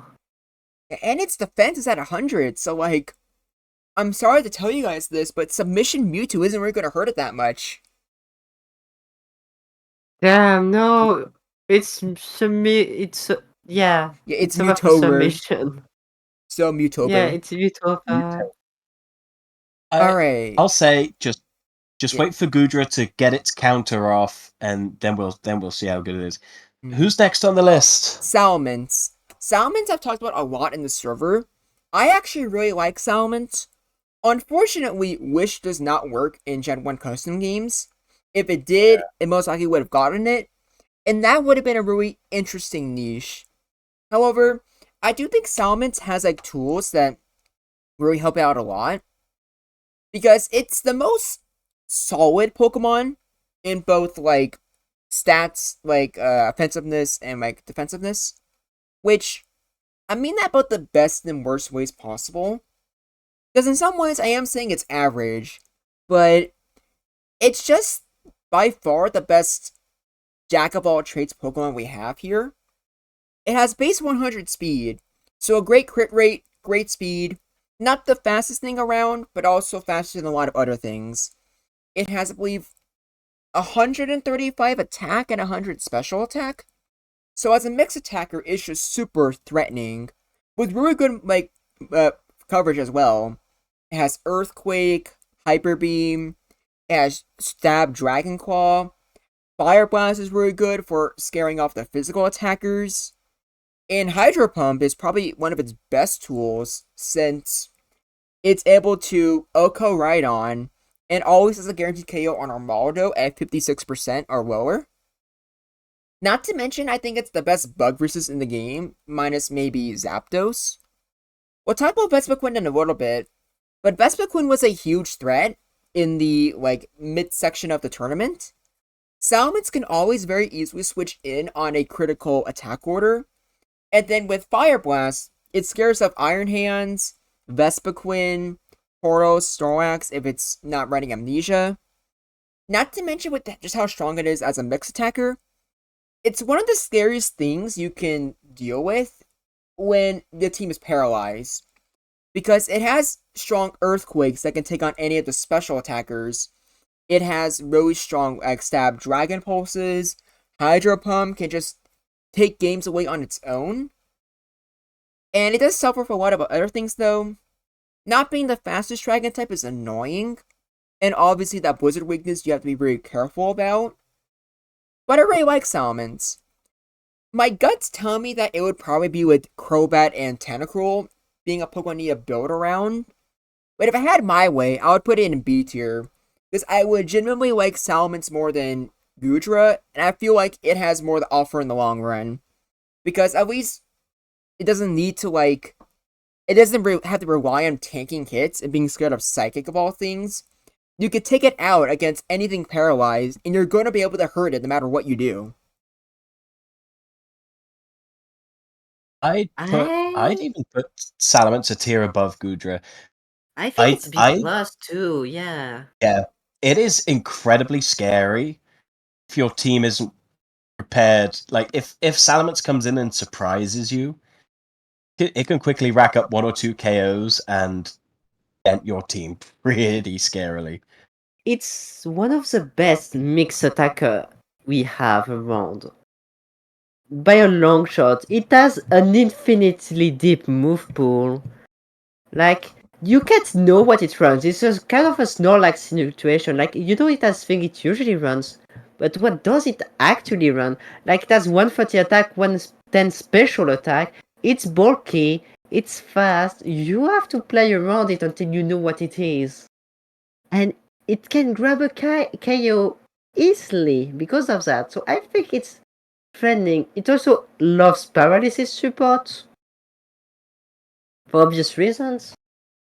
It's B plus. I don't know. It feels wrong to have Salamence in City anywhere on C. Like I Yeah, actually I definitely put it I in the love it. Armaldo power list. I actually agree with that a lot. The main reason why I said C tier is because as I was explaining it to you guys there, to me it sounded like I was making it sound like it's like Crobat and Tentacruel where you need to build like a team around it. But if you guys want to put it in B plus tier, I will be more than happy to put it there. That's where I would put it. It's really strong. It's not perfect. I wouldn't even say it's great. It's not like an A tier pick or anything, but Salamence on your team and knowing how to use Salamence, it's not gonna be terrible. I'd stick it up a tier. B plus, B plus. Oh yeah, that's right. Oh fuck, It's Yeah. I am. This is the I'd happiest say I've ever it's been in good. my entire life. I think my life just peaks from here. This is better than getting monetized. Yeah, you have to have Cyber's opinion though. Oh yeah, that's right. Or actually, not really. But that might sound mean. That's because I was 50% gonna it. let just Cyber like vent about Glycopod. I would much rather do mop up the other two dragons, so I would just rant about Wonking Wake for a That works short too. bit, All and right. how much of a fraud he is. Yeah, like you could talk about You could talk about walking away, and Zach can try to cope that like Haxorus is like I'm theoretically gonna the best cope sword so stance hard. user in the tier. I'm gonna cope so hard. Yeah, but I don't want to hear it right now. Cyber, you go. You have you ever had Focus Blast as a stab move? No. Would you like to? If you didn't, too bad, because Walking Wake is just that. Let's just say that there's a very good reason I dropped Walking Wake. It's actually got like halfway decent. It's the strongest Hydro Pump in the tier, and that gives it some good numbers. Pretty sure it does like 46% to Alakazam at most.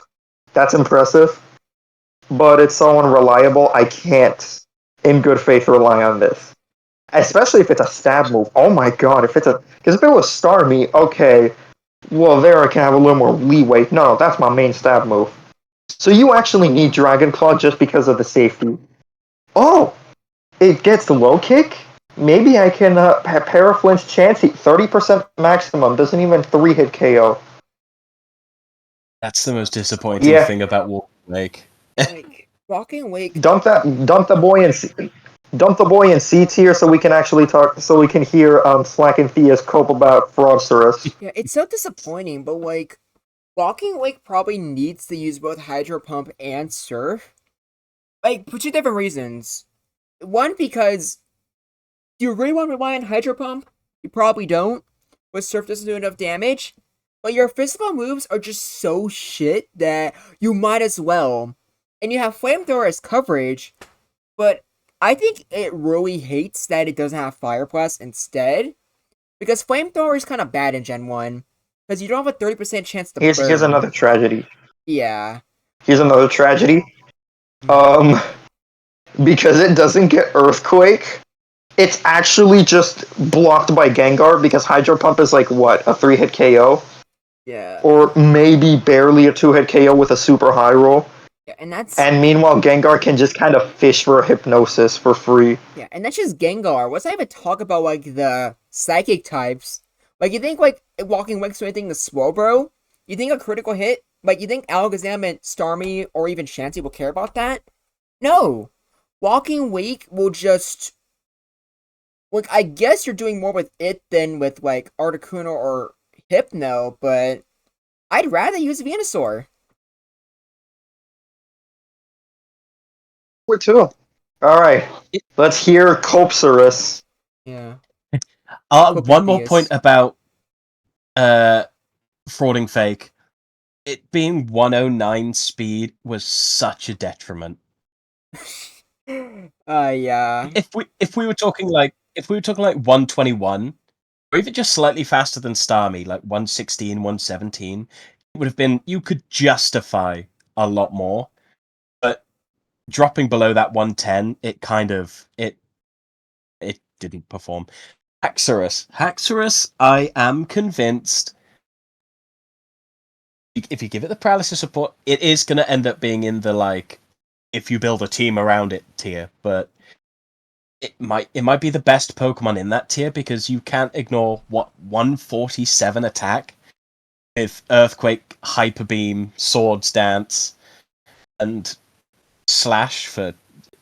I think that might be one of its downsides, is that it really doesn't have a third attacking move. You've got Slash, Rock Slide, and Dragon Claw, which is special. But it's got a decent enough speed tier. What is it? It's either 97 or 92. I can't. I It believe might it's be 92 because 97. it's slower than Jinx. Yeah, but I do have a question though. Oh, Like, if it's 97, but you're just talking about how Walking Wake with 109 speed is a big detriment. So, Hackers is even slower? But you still think it might be better than Walking Wake? yeah, because it doesn't have to rely on Hydro Pump. Like it, Walking Wake was struggling because there's a lot of special attackers and they all crippled it immensely. Whereas Haxorus, when things are paralyzed, it didn't necessarily even need a sword stance. You were two-hit KOing almost everything in the tier, and it wasn't even close. In terms of physical damage, not even Iron Hands came close, even though it had a similar attack stat because it had low kick. But Haxorus's Hyper Beam, we saw me put in the work with Haxorus. It can just delete Pokemon that are in front of it if they don't knock it out. Still think that it's a Pokemon that needs team support, like heavy team support. Arguably, I put it in the same tier as Mien Xiao whenever we get to it, but Okay, I really like Haxorus. Yeah, here's the $1,000,000 question though. You brought up Min Xiao, but also Sneasler. I think those three are the ones that have the best shot at being the best Sword Stance user. I don't think Min Xiao. Min Xiao is definitely good, and we'll probably see a lot more usage. But I don't think it'll be enough to where you could be considered the best Sword Stance user. But do you think Haxorus is better than Sneasler? Yes, because let's be honest, psychic types dominating the tier. Sneasler fell off. Oh my god, I haven't seen Sneasler in a long time. Mien Xiao is getting some niche usage, but Mien Xiao doesn't have the coverage. It's got high jump kick, it's got hyper beam, it's got rock slide. There are things that can just sit on Mien Xiao and not give a shit. Sneasler fell off because it didn't like the speed tie with Alakazam, and most things could just attack it as it tries to get up a sword stance. They didn't like that at all. If it got paralyzed, it was dead. This is a psychic heavy meta. Axorus, at least, it wasn't psychic weak, and it didn't immediately die to an ice beam. It probably took 85, 90%, but was less at risk than Sneasler and Mien Xiao were. I'd still say Haxorus is the best of the three, because yeah, it's that psychic weakness that would probably put it above the other two, but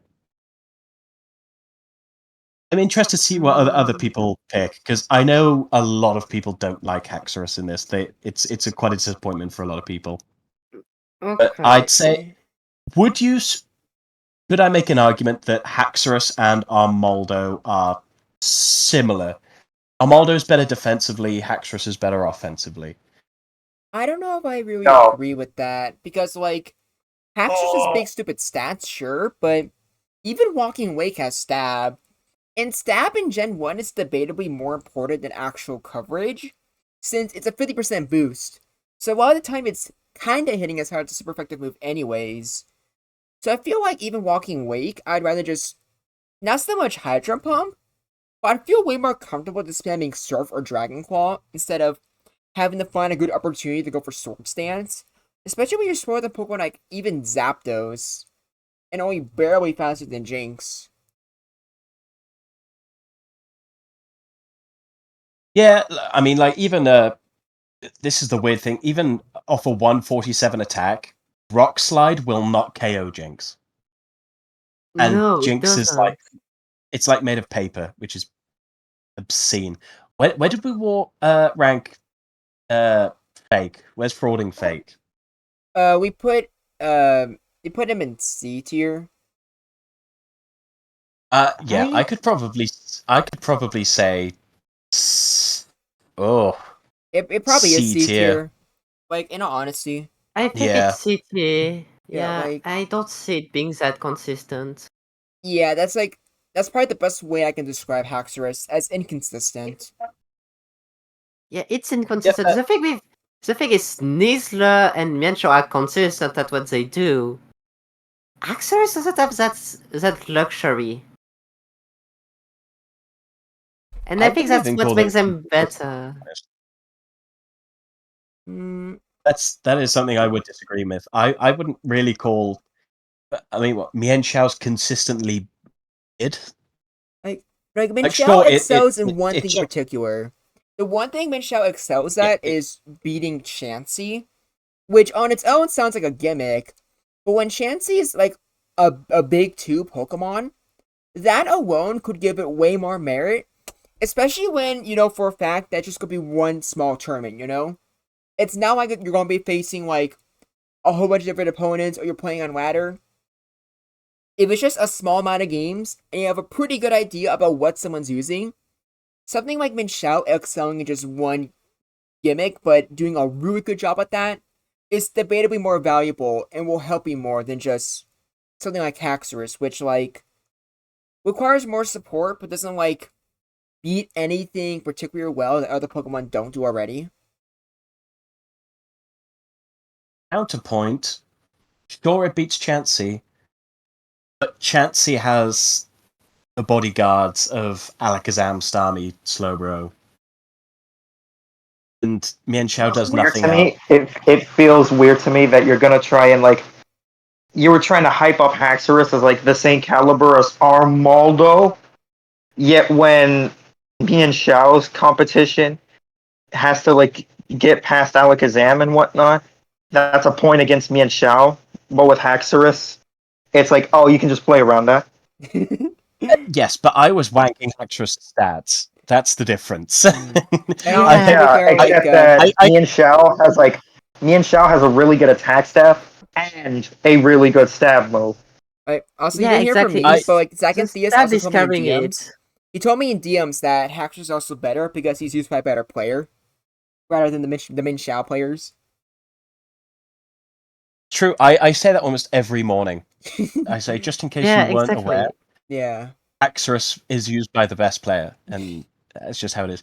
But I've always said that, like, my genuine opinion on Haxorus and Mienshao is that they're pretty similar, where they're in this weird. They both wish they were just a little bit faster.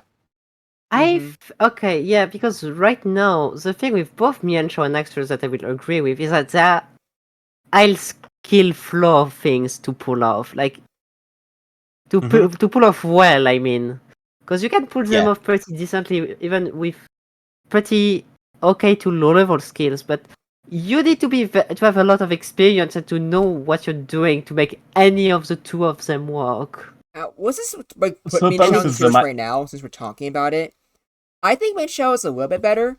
I think Min Xiao is more similar to Tentacruel and Crobat because I feel like it's the same thing where you need to like devote an entire team around it. But we saw like with Cyber Smash against Minori, one big thing that Min Xiao and Tentacruel do that I don't think something like Walking Wake or Haxorus don't is even if it doesn't do anything, just the presence will already force your opponent to play differently. Because, like, when you know the opponent has Tentacruel, suddenly you're way more scared of paralysis since Tentacruel can just get out of control. In the same way, knowing the opponent has Min Shao means that you can't just use chance, you just keep putting it against everything. You gotta play around that suddenly, as well as trying to preserve your Pokemon like Gengar or Alakazam a lot more. Because now it's like, okay, I can handle this Min Shao easily, but if I play carelessly, it can just delete my normal types. So, that's why I think C plus makes sense for Min Shao. I'm happy with that. It does pain me because I'm a Haxorus enjoyer. I will accept this. Maybe like one day we It can give pains me like too Haxorus because like I a love fighting both of move. them as a mon. Oh, how funny would it be if Haxorus were in submission?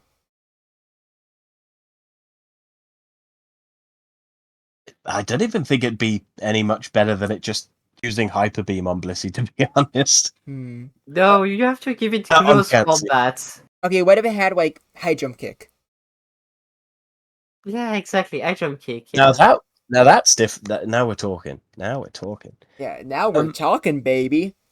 Alright, let's see here. What else Now do we're we got? talking. Oh, speaking of Oh, fighting yeah. types, Like, I guess. please, Hmm, please annihilate. you know what? Let's That's get a good Cyber Pokemon speak. up. Yeah, like Let's get a good Annihilate is Pokemon up. interesting. Like, Cyber, do you want to just talk? Do you want to talk about how it did in season 1 and season 2? I'll go over it briefly. Also, So I'm just gonna put it TLDR in here with, season 1. yeah, I'm putting it Yeah, A go on. plus here already. It's with Gengar, no question. Yeah. Mhm. In season 1, not only did you have to compete with Gengar for normal immunity, you had to compete with Hisui and Zoroark. Yeah, have fun finding a niche there.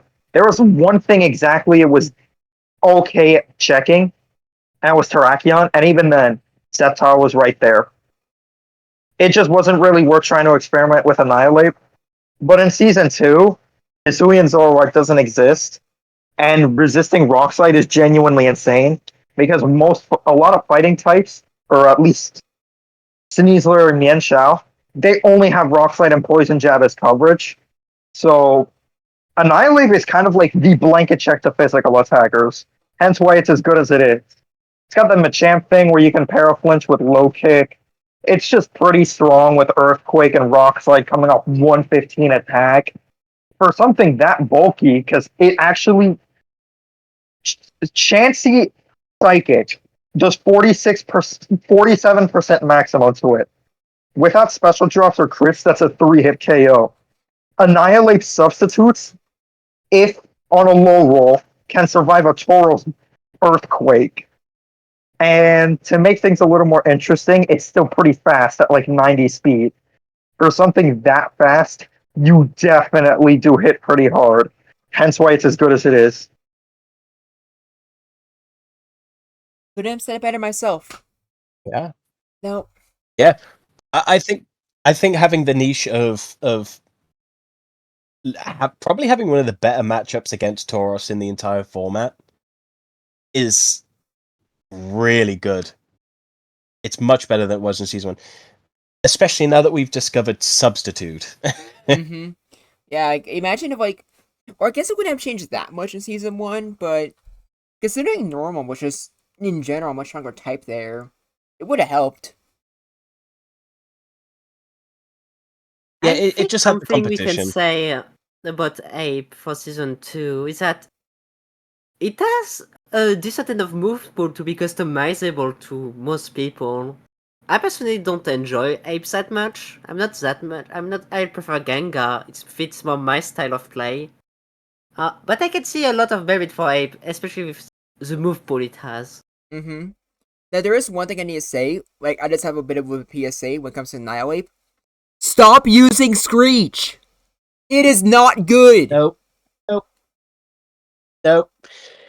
I will hit Screech one of these days. You know what they say? That every gambler that quits is always just one he's just one away from winning. That's something like that. Yeah, that's me. Like that's me when facing Myok, Shelly, and Satina in our Yu-Gi-Oh! Masochist challenge. Yeah, One, exactly. Yeah, like I promise I you, will when we play later defend tonight, that opinion. tonight for me, it'll be New Day for you, Satina. I'm not gonna go 0-3 again. Yeah. I promise you that. I will get at least one win, and it'll be the most awesome, badass win ever. Since you're last, I want to see you do a Dr. Grotback comeback and go back to at least second place. I don't think I'm losing first place anytime soon. Like I Oh, promise you, the I grab do back wish. comeback will be a thing, and I will actually this is unrelated, but fun fact, Satina, my L's did not end after we played. After I stopped VCing with you guys, I played more ranked. I went from Plat 1 to Plat 3, and even when playing Minecraft Bed Wars, I kept on losing. I did not get a single W yesterday. Oh yeah, you got cooked. Oh my god, I didn't think it would be that bad. Yeah, Yeah. it's rough, and I got cooked a lot in the tournament too. But season 3, that's gonna be my season, baby. I'm gonna just have I the mean, most it's some legendary comeback time ever. loving. Yeah, like I'm gonna be like I'm gonna get like Saucebook, and I'm gonna win so many games that like Zach and Cyber are gonna like they're gonna be like, wow, this guy's like so good. Yeah, and you know why it's your season? Why? Because we added at least 4 ground types. It's thematically fitting I that mean, you technically win. true, but Or not something really, like that. since in reality, no one's gonna use anything other than Palisand. Yeah, There's true, because Gastrodon. Parasad There's is the best Gastrodon. one. Yeah, well, Gastrodon and Parasad are the two best one. I think you have to use them together, though. yeah. Well, that's a discussion And for then very Ludicolo just soon. wins. Like, for now, Yeah. I've been dreading this, but I feel like we need to talk about Goisopod. Goisopod technically does have some niches, but I don't want to be the one to talk about it. Mm, can I In my opinion, attempt? we put it. I was just gonna say very quickly, either mid or just below mid, in my opinion. Yeah, Okay. it's most likely a C minus I Pokemon. have no. Okay, I have to defend Golaisopod now, because we're not going to slander my. What's it supposed to be actually? It's a samurai. Uh, Yeah, what No, like call them? it's a Robopush would know. Robopush actually like explained like the meaning of its name to me and Wizard just a while ago. It's a oh no, it's an isopod. Shogun. It's literally a Goliath isopod.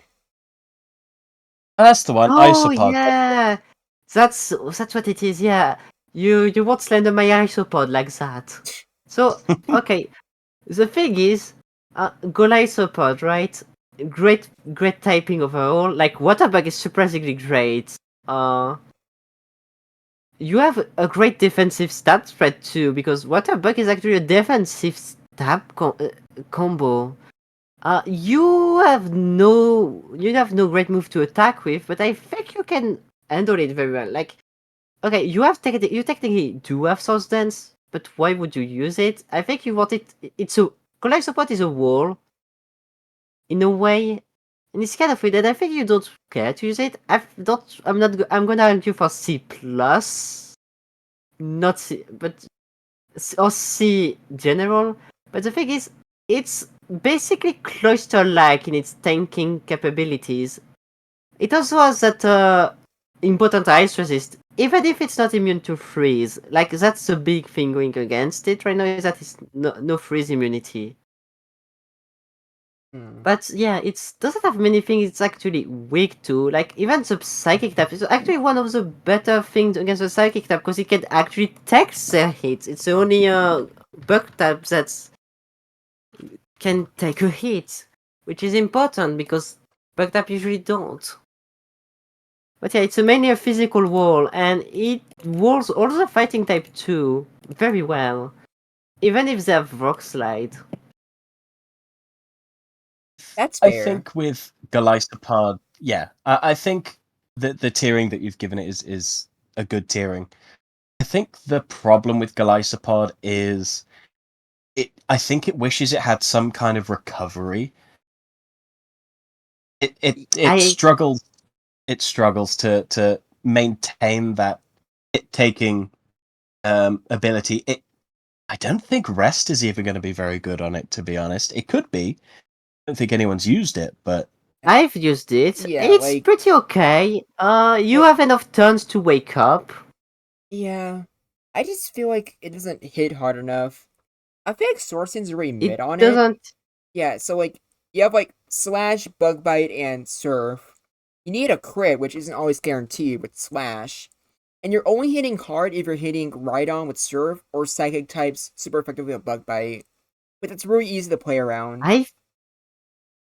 Okay, so I've experimented with something when it came to Golisopod. Because it's bulky and all that. I've experimented with it having substitute rest instead, because you don't really need Slash. Slash is not really worth a lot on it. You're too slow to make good use of it. You only need Bug Bite and Surf. You cover most of the thing you want to cover with those two moves. You can slot in Blizzard if you really wanted to. Like, it's usable. I think you're just fine with Substitute Rest. It's a weird set, but I think that's what it does best.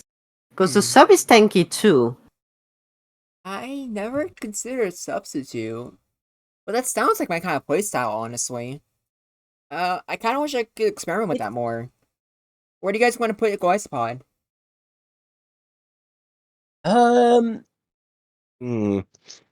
Because Golisopod, I feel like it could be good.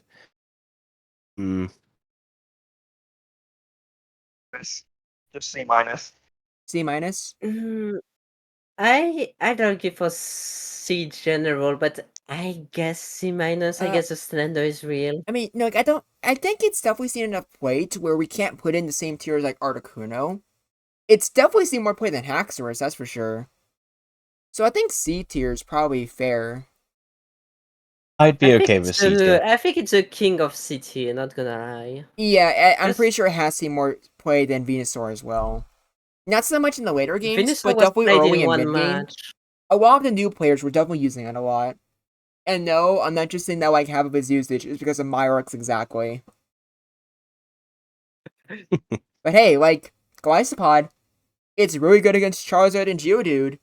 So if someone wanted to be a big jerk and wanted to humiliate a child, maybe Golisopod would be your Pokemon to beat that. There we go. Also, just to be clear, I'm pretty sure Myrox is like 17. So he is technically still a child. His opinion does not count. Wait, Don't worry, Plenty of Myrox. time. wait, Myrox is only 17? No, like he might be like he's either 17 or like really, or he might be 18 already. I know like the last time I said it, I think he said he was like really close to like becoming 18. I don't remember for sure, but like yeah, at best he's like the youngest adult possible. Yeah, Not by UK standards. I'm always Oh, surprised by absolutely. by people's ages. Not gonna lie, people in age are weird. Yeah, like I can understand the confusion. Myrox definitely sounds like a miserable like 20-year-old. That sounds like a few years down the line. Yeah. All right, now let's Yeah, talk about one that's actually pretty fun. I feel like there won't be as much to talk about with this one. Probably pretty straightforward. But I think we can just start with putting the Gonito in S tier. Yep. In my opinion, just because people play poorly with it doesn't mean it's a bad Pokemon. Mm-hmm. It Yeah. it is saved by being 1 point faster than Alakazam. Is the saving grace of Naganadel. If it was any slower, it would get the Sneasler treatment and fall. We've seen it. We've seen so many comebacks just because Naganadel comes in last minute, Thunderbolt, Dragon Pulse, Fire Blast, crit, crit, crit, crit, crit, crit, and sweeps the rest of the team. And My problem with the Gonadel. And my problem with people who say it's better than Tauros. Naganadel has weaknesses, really bad ones, so switching this thing in is like a complete pain in the neck. Also, it's frail. Like, resisted hits are doing like a quarter to you at minimum, and it's even more crit dependent than Tauros is. Whereas Tauros at least has some bulk, only one weakness. I'd argue that Tauros is better in the mid and the late game, whereas Naganadel is strictly late game. I'm not even sure that being gaslit into lead Naganadel is good. No, it's just, I again, think he it's says Yeah. it's just anti-lead, and that's only really if like you think your opponent's going to use Starmie, because unlike you, most Yeah. people do not risk Thunderbolt crits. At least with me, like the first few times I used it, I actually got the crit every single time. And when you always get a crit, the Ganondorf is the best lead in the game. Yeah, exactly. And- I also tried it for the drag or the Dragzam as a lead, and it felt okay. Like it kills Jinx, it kills Eggy with Crit Fire Blast, and that's it. Yeah, exactly. Like, Not but it's the too crit reliant for you to, you want to keep it as an endgame cleaner. Yeah, if it gets paralyzed, it dies. It doesn't do anything. yeah it. But just don't get parried. Like just use it as literally your last Pokemon, which is both a good and a bad thing. It Obviously, that's the most like optimal way to use Naganadel. But if you have to use it like in the late game only, in some ways it does feel like you're playing a 5v6 for most of it. Not really, because it's a revenge killer as well. So if one of your thing die, you can just switch it in, do big damage or grab a kill, switch out, wait till something else dies, and repeat the process. That's what it does. Okay, so it kind of like just like actually you're right. This is just basically just a much better Crobat. Yeah, no, it's a special attacking Crobat. Different. Hmm. Because it gets worked very well by Zam and Chansey and all the psychic types. I'm Except again Jinx, apparently. yeah like hate to break it to you, but most of the time when it comes to the Ganondorf and Crobat versus Alakazam, I'm still gonna put my money on Alakazam, regardless if the fast poison type is physical or special. I probably that it, kills very quickly Zam. I mean, yeah, problem with Hyperbeam crits can Naganadel like is I wouldn't really I wouldn't feel comfortable with that though. Like even though that's the reason why I say Hyperbeam on Naganadel is better than Poison Jab. If able to, I would try to avoid it at all cost. Because like crits are Okay, good, you but want like to? Okay, not when you need them to win the game.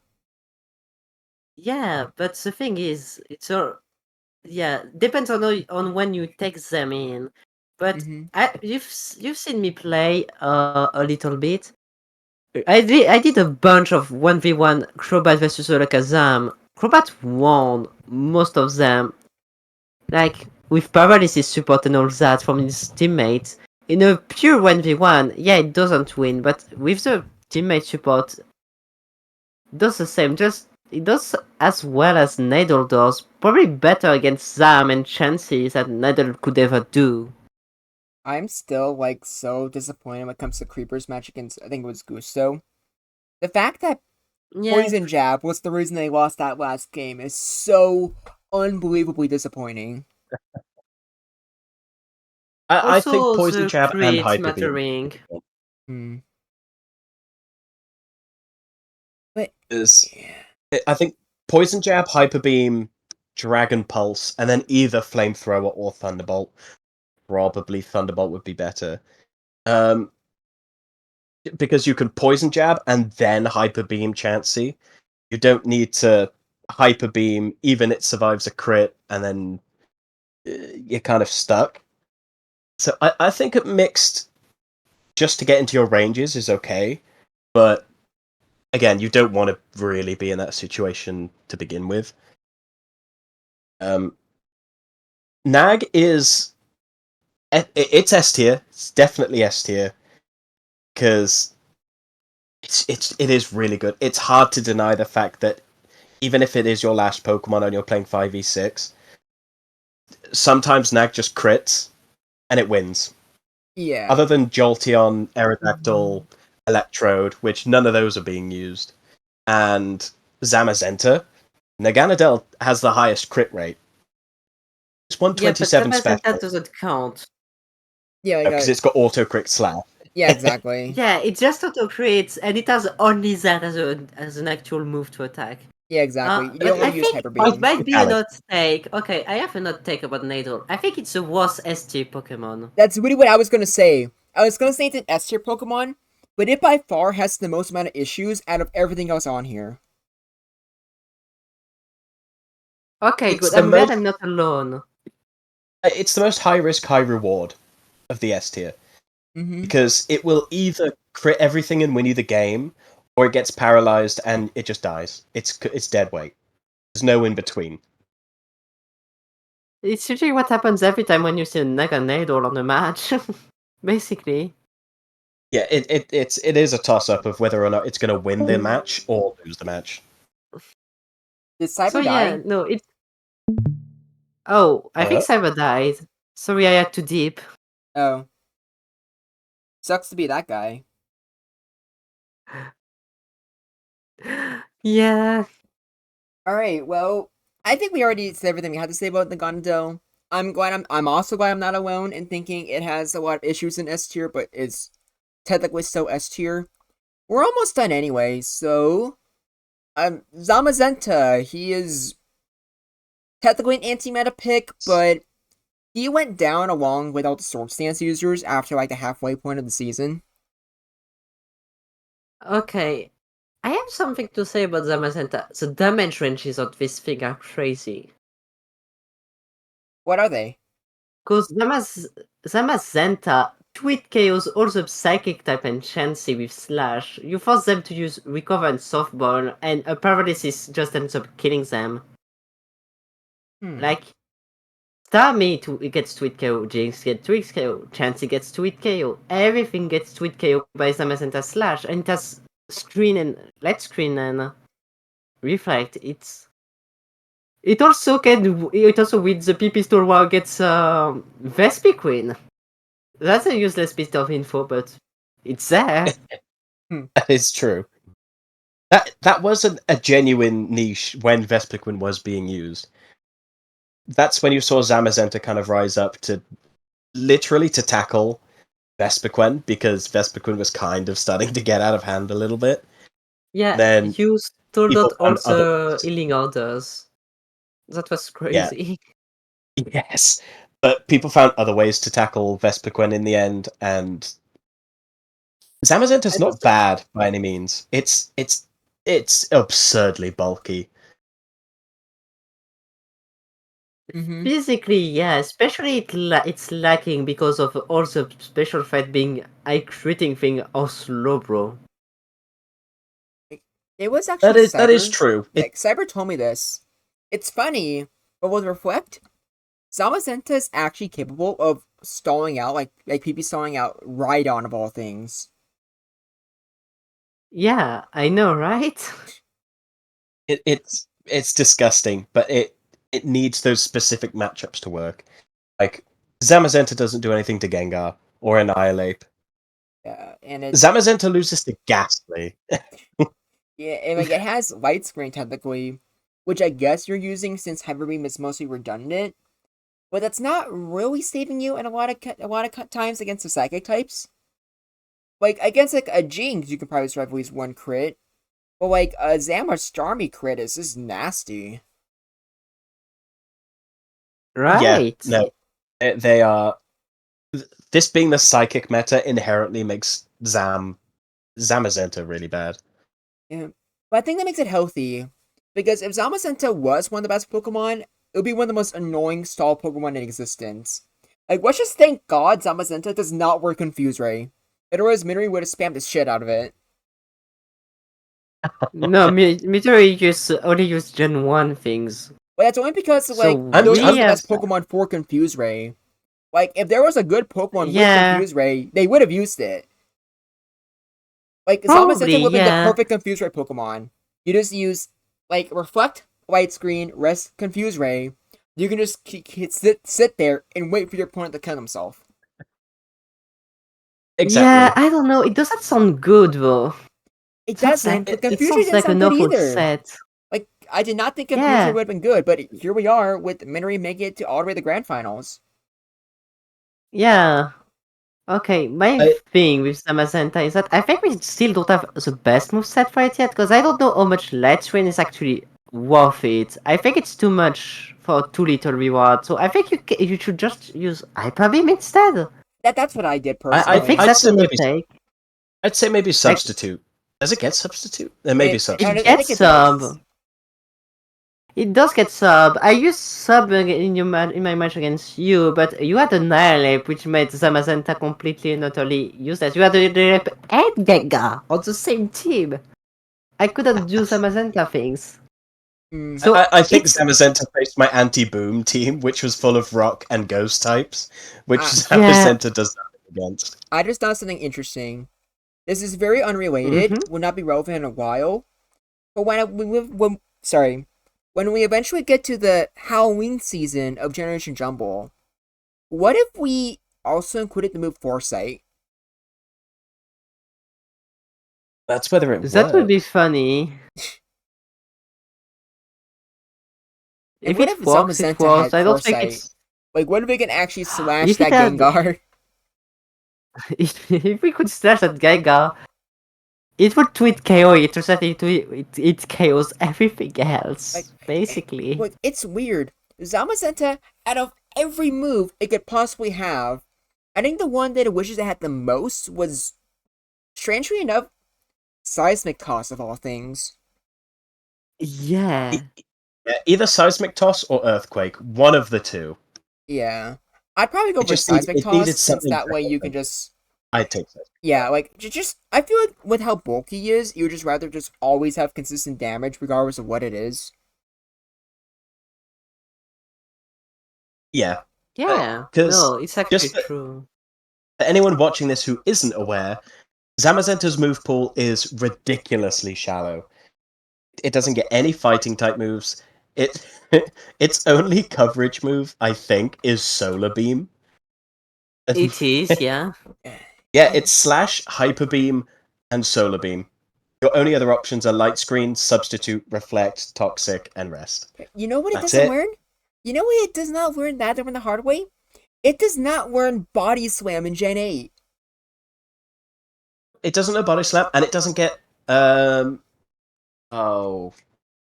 I don't think it even learns Howl. We were thinking of giving it Howl as a signature move just to raise its attack stat. It doesn't even get Howl No, I believe as a it does. dog, I believe it which is actually was crazy. forced to use Howl and Gen 8 Ubers. But like that is in Gen 1, I don't think. Yeah, it was. Yeah. That's not a Gen 1 move. We thought it was in Gen 1, but it was not. And Walk Up is not in Gen 1 too. Yeah. Like, it has no move in Gen 1. Gen 1 is not And here's its the issue. metagame. Even if it had Howl, again, it doesn't have Body Slam. Slash is a guaranteed crit. It only has Hyper Beam. Yeah, so. You all for your Hyper Beam. And also, because of your high crit rate, you're kind of a fool just to go for more than just 2 Howls. At that point, just use Slash to try to go for the crit on Hyper Beam. Yeah, right. I think it's just what you have to do. So that's Like, more than I Sabazeta expected. needed coverage. Yeah. That's a lot more than I would have expected we had to say about Zamazenta, not gonna lie. Where do you guys want to put it? Yeah, but Let's have a look at the tiers. Let's have a look. 'Cause, my first gut instinct is C plus B minus. I'd say probably B tier with Jolteon and Gudra because it's a one trick. It does it really well. Like you said, sometimes Zamazenta can come in and just slash things down and put in a lot of work. But being Psychic Weak and only having Slash means it's pretty easy to stop Zamazenta. Yeah, So- it's one of the things that's why I'm feeling B minus instead of B. Yeah, exactly. Here's I what I'm could go for thinking. B Like, minus. yeah, look at B minus. Who's currently in B minus? Golem, a very defensive Pokemon with good utility, can do really well in certain matchups and can also just get a lot of kills if it gets like in the right position. So like Golem and Zamazenta being together that just makes sense to me. Yeah, I'm right. okay It with it. makes sense. Now, where to go? Oh, It has the raw stats. Oh, we can probably put it yeah, above it has the though. raw stats to be above things. Mm-hmm. Yeah, Uh, that'd be alright. yeah. Now It's this one, carried by it's- its stat because its typing Yeah. isn't doing it much. Same for its move pool. yeah. But you Like know, like if Zamazenta had if it had Sand Slash's stats and it only had Slash as an attacking move, I don't think it'd be very good. oh no, like if it had Sand Slasher's stats but only Slash, it might just be worse than Toxapex. Yeah, it's hard carried by stats, but they are really good stats. Now, Yeah, Sneeze is where I'm it interested wishes in. it was like psychic type. It really, yeah. But speaking of Oh, hating psychic types, now I think Sneezer is very interesting. I rarely saw it, but whenever I did, it got things accomplished. Because even though it hates having a speed type with Alakazam, that's the only psychic type that actually outspeeds you. Just like Crobat and the Gonadel, Sneasler is very good at just getting revenge kills. But the big difference is that if it has a free turn, it can go for Sword Stance, and at that point, everything is just getting destroyed, except for Zam, which has a 50% chance of still winning. But even then, when you have Sneasler, you're very obviously using a lot of paralysis support specifically for Alakazam. And Alakazam's already the best Pokemon that you're already preparing for. yeah. Also, something that Sneasler will enjoy because it needs first return. You need sleep support. Mm-hmm. You actually need sleep. Like, if you play Sneasler without sleep, you're kind of throwing yourself into a corner you don't like. Executor and Jinx are its best allies, and you should really value that. Mm-hmm. Like, I think it's the second best Frost Stance user. Second best? Who do you think is the first? I think it's Iron Hand. Oh, I forgot he had that. Oh, man, like Iron Hands fell off so much, like that just completely slipped my mind. We'll talk about him next, but I'm interested so far what you guys have to say about Sneasler. I know at the beginning, Cyber and Zach had very passionate opinions about Sneasler, and I did too, Oh yeah. because like at the beginning, like it had Dire Claw, but that got banned immediately. And I was kind of a nincompoop, and I thought even without it, it would have been still like really busted. But that was when I thought that the bug and fighting types would have been a lot better than they actually were. Obviously, when bug and fighting aren't everywhere, Sneezer's poison typing isn't as good. Still really good, since poison jab still hits really hard and it's really fast, but yeah, no, it was fine. I was way off with that take. Yeah, it was. It's in a weird position now because I think it's probably fallen off compared to what we were expecting. I think it's fallen off just about as hard as Gudra has. But in terms of viability, it's really good. Its main downside, I think, is that even though it can get a sword stance and it's faster than almost every single psychic type, even at +2, poison jab won't kill things like Starmie. Yeah, you have to click Hyper Beam. The +2 Hyper Beam kills Stami and Sam. You have to go for Hyper Beam though. Yeah. And then you're risking an invite to things like Gengar, which walls you out, Annihilate, which walls you out, Rhydon, which Gets you've low got your kick to recharge death. turn, walls you out. Yeah, if you're not recharging, then a Sword Stance Sneasler, think 2-hit KOs Rhydon. But it's a very, Hmm. Well, let me I'd make a note say an here. A. Yeah. Ooh, a Sneasler tier. Uh, okay, here we go. Yeah, okay. Because It's a Diacrotty. Yeah, if it had Diaclaw, it would be the strongest Pokemon in the format. There's a reason Diaclaw is banned Yeah. because this isn't this isn't like Gen 9 paralysis. This isn't Gen 9 sleep. This is Gen 1 paralysis and Gen 1 sleep. Yep. And guess Sneasler what? can put Gen an 9 entire team out of commission. even Gen 9 sleep now is banned. So I think it's fitting. Yeah. Yeah, Yeah. it's Sneasler is absurd with no Diaclaw is absurd. It Y- it it had the capability of if effectively KOing an entire team just by inflicting status on the Switch. It was Yeah. disgusting. Mm-hmm. Because the thing is, you Diaclaw, you get the sleep. Now you have 3 substances. And you don't have a check anymore because your check is asleep now. That's what Yep. made Diaclaw so great. And since there is no steel type, there is no immunities to Diaclaw. So what And tier are it's we only putting Sneasel Diaclaw. in? Right now, I think it's a B minus to a C plus T. I'm fine I'd with put it higher just because Sneasler's really scary. Still really scary. Or maybe just B or B minus. That's my actual call. Look, B minus has like great defensive Pokemon. I think I'll put that Sneasler. I'll put it up. I'll say it's better than Gudra. Not as good as Jolteon, but same thing theoretically. Really fast, can crit, has sword stance, but like to say Sneasler is a glass cannon is a big understatement.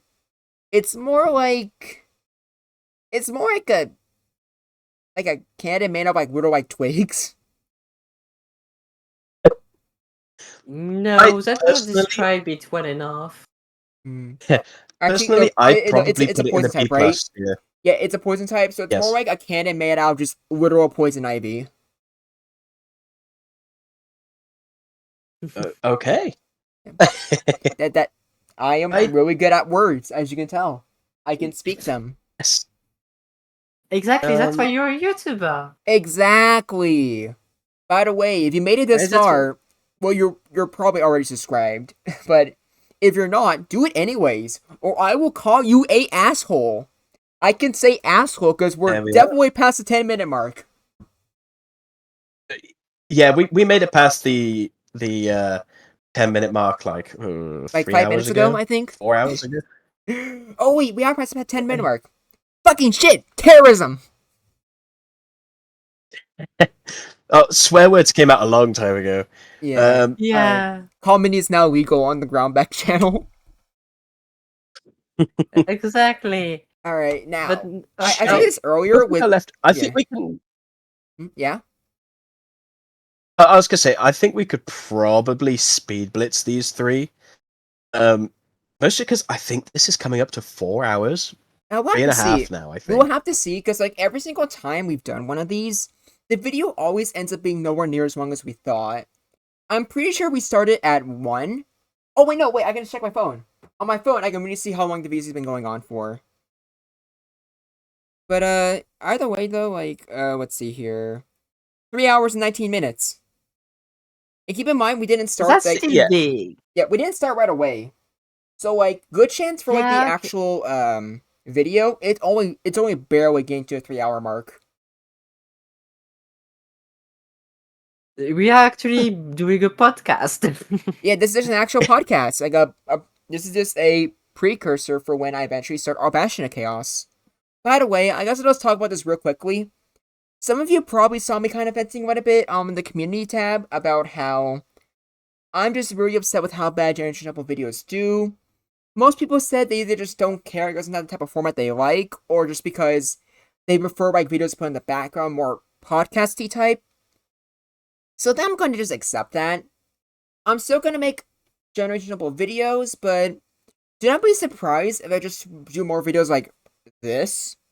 Because I think I do need to accept that most of my audience is more so just using me as background noise. So it's probably better to make videos that better just, that people would rather enjoy stuff like that, you know? Yeah, I think Yeah. putting the Generation Jumble tournament videos out, I think that is definitely more for us, it is a very specific niche. Mm-hmm. It's a thing for the But- people who participate in it mainly. Yeah, it's like, literally we all get to have fun doing a tournament, and then videos get made out of it, mm-hmm. which is pretty good in my opinion. Yeah, like at the very least, like, Jumble is still good for just actually keeping the server alive. And it's the only reason I really hang out with you guys in the first place. True. un- I mean, we would have masochists, but I Okay, wouldn't that's have true, like, BD without yep. Jumble, actually. Yeah, so Tina's cool. She likes Yu-Gi-Oh! She would have been my friend either way. But like, Zach, buddy, you're on thin ice. Like, you're only here because you can It's talk true, about I am Pokemon. British. I Well, like Godzilla. I like Godzilla, and I do like Yu-Gi-Oh. I just don't have the time to play it. dang it! Stop having good qualities! Oh, I'll give you some bad qualities. Like I think Beans on Toast should be an A+ tier. No, You know what? I'm surprised you didn't say S tier. Just like Iron Hands. Yeah, I'm surprised you're not like, you know what? No, I I'm think we kidding should with have the that. big three. We should have Alakazam, Chansey, and Beans on Toast. see, no, you're right. I held back a little bit just in case. This is like my Salamence moment. Uh, I held back a little bit just in case, but I think big three for Beans on Toast. Okay, well, technically, Beans Yeah. on Toast are two different things, so it would actually be a big four. Except it's not a big four, because I would rather die than put that in the big three. Or big... I don't care anymore. Iron Hands. Iron Hands is a guy that has hands that are really big. Let's talk about that. It's apparently an electric type. It's the Apparently. electric type is a myth on that thing. Yeah, like... My Iron Hands is an electric type. Like, my Iron Hands, like, does use Thunder. It doesn't always hit, because half the time I don't want to use the move, Nope. but... joking aside, it's nice you have the option at the very least. But Iron Hands is, I think, It's is... nice. I know we talked about, like, Gudra falling off. Yeah, I think this guy fell off a little bit harder. It's not just because he's heavier and fatter. I think Yeah, one I of think the it's still first better than Gudra. best 5 contender as well, by the way. Yeah, he was for Yeah. the longest time. I He still- was just considered a part of the Big Five. Yeah, and then And- the meta shifted towards psychic types, and Alakazam became the best thing ever. And I still think it's either a low S, high A tier mon. Like I think it's It's- low A more than anything. Like, Like It's- low AIB, not because you can splash it. It always does its job. It it has still multiple shits sets. on. Yeah, it shits on Snorlax, Tauros, Chansey. Like, don't get it twisted. This thing does a lot of damage, and it takes very, very little from physical hits. I So, mean, like, it's Rhydon doesn't do still- anything. I know, like, But Rhydon, it- Rhydon and it's even a just- critical Earthquake from Tauros actually do hurt Iron Hands a lot. And the entire reason Chansey started using Psychic in the first place was for Iron Hands. It's. I'd be okay with it being around about Annihilate. Like, I think I want to It's- put Iron Hands in A It's kind of a tier. cross between the Because two. I feel like Lapras and Iron Hands are doing a lot of the same thing, where they're really bulky, don't have good recovery, but they make up by that by being able to hit really hard. I think they're around the same thing, yeah, and what they do. I think just Iron Hands do it a little worse. I'd say it's a cross between Rhydon and Annihilate, because Mm. it I'll put Iron Hands above seems to be missing Lapras. that one. Yeah, that'll be alright. I think it's just missing. It's missing this one move. I don't know what the one move is. It just seems to be missing one move. It's I think it's missing something just- like Milk Drink. I think it's missing just soft either bug. leftovers or like air balloon.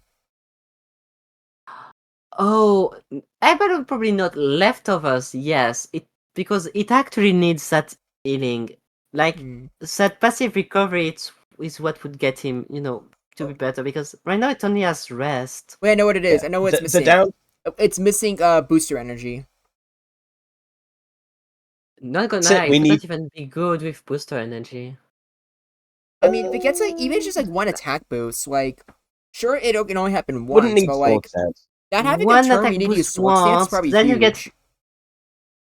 you get forced out by a psychic type. Yeah, but I still think that's probably fine, That- because, like, even with just one attack boost, that makes, like, damage ranges a lot easier.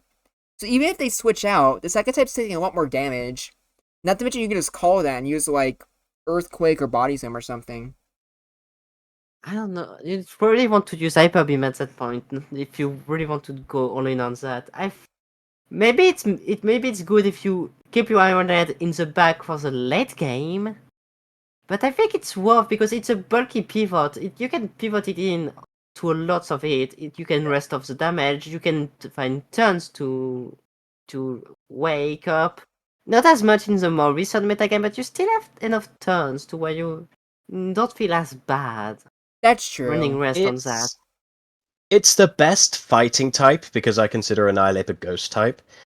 It's the best fighting type, but it's still a fighting type, and this is a psychic meta, so Yeah, Yeah. exactly. Like, it was a miracle people thought he was better than Snorlax in the first place. Because it had more bulk physically. It has the same HP stats as Snorlax, but more defense. It technically had more it special was under defense the as well. assumption. Yeah, it was under the assumption though that the bugs would dominate the psychics and the normals would run rampant. So, being the best fighting type, same with Sneasler as well. It's just that the psychic is so strong that they've just dominated anyway. Yeah, no, the psychics are just that strong and they're just that good. I think that's a good place for Iron Hand to be, and I think Yeah. there's nothing else to talk about for it. So I'm happy with that. Yeah, I'm happy with that too. Now these last two are We can talk interesting. about Which one do you want to say for last? Let's save Gal for last, I think, because I wait, feel like okay. that might get the more controversial opinions. Okay. Yeah, okay, Gavatra is definitely the most controversial one. Let's go with Vespiquen. I think Okay, it's that's pretty interesting. safe. I would thought it would have been the opposite. But Vespiquen is, I think it started out like very different than how it actually played.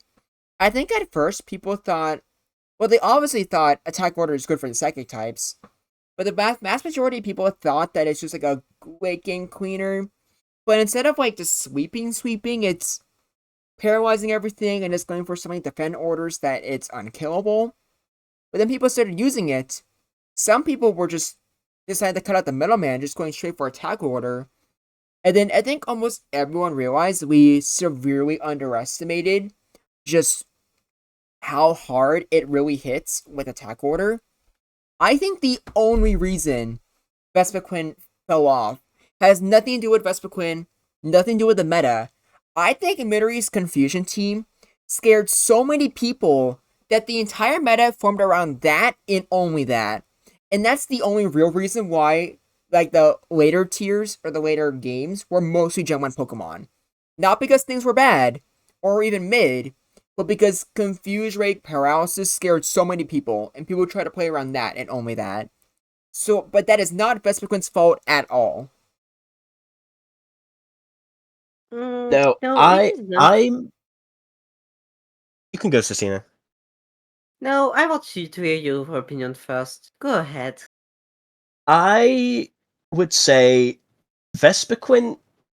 Let's go up and let's see these tiers again because it's always been in contention with Armaldo. Whenever people talk about the best bug types, it was Galv and then Armaldo Vespiquen. I put Vespiquen probably in the B tier because it. Would you probably agree that in terms of lower skill, if we were in a lower skill format, Vespiquen would perform significantly better? Vespiquen seems like a lower. It feels weird to say, but it's a good lower skill Pokemon. It's got I honestly think Vespiquen's better than iffy Armaldo. defensive typing. Yeah, it's a typing that holds it back. Would you say better than Armaldo? I really think so. I think that attack order is so much easier to use than Bug Bite. Because attack order is a 70% crit rate. And there is, I think, just literally nothing minus Zapdos and Salamence that can, or I guess Salamence not the two in Annihilate, but there's not really too many things that can actually resist like a critical attack order. And it's just like with like let's say Naganadel or with Salamence or Rhydon or Armaldo, Vespiquen is a good Pokemon that's, that works amazing when the team is paralyzed. But the difference with, let's say, Vespiquen versus Naganadel is that a 70% chance to crit is significantly better than Naganadel's like 20 something percent. And it's a lot better than having to go use one turn for Swords Dance or Salmon's 19% chance to crit. It can sweep a lot of teams in OHKO, but it has by far the most consistent damage ranges and kills out of every other sweeper. The only things that it cares about is it being slow and its speed stat. But paralysis, both those are very easy to take care of. And technically, with sub and defend order, if you really want some like insurance, you could make it do slightly better against those like special like attacking moves, which might not even be needed because you might just already have the kill. Yeah. Oh, you could even run Toxic for the more unwinnable matchup like Annihilate and Mm-hmm. Salamence. Yeah, you Not could, just really unironically. But like let's not forget it has just healing. predict this. A good healing too. It has healing. Good healing too, yeah. It's basically a bug type softball. Uh and okay, something we didn't mention, but attack order is 90 base power. Even stronger than X Scissor. Without a crit. Yeah. Yeah. I And that's I without think crit. I I think I'm it's around B plus in my mind. I'm okay with it being in the same tier as Armaldo. I still think Armaldo might be better. That Anywhere in Armaldo's different. tier. Like I for think that's just different. like I'm That's definitely in the the thing, because minority. For yes, me, I feel like It's the Vespiquen is like same philosophy as the guys in A tier or A plus tier, where they're really, really good, but their weaknesses are what keep them in check. If Vespiquen didn't have any ice types to worry about, it would just be so goddamn broken. Where like Alakazam, Jinx, Starmie, Chansey, even the Gonadale. Because keep in mind, it's also strong against poison types. Where it's just so terrifying. And without Blizzard, it's kind of hard to revenge kill as well.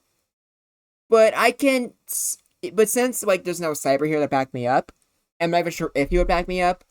Since I'm outvoted, I guess I we can put Vespiquen in B I plus don't tier. know. Okay, I don't mind putting it in A minus. I think it's good around. Like I said, I would say around B minus, not in B minus. it's It's held either a tier above or below B minus, and I don't know which one it is.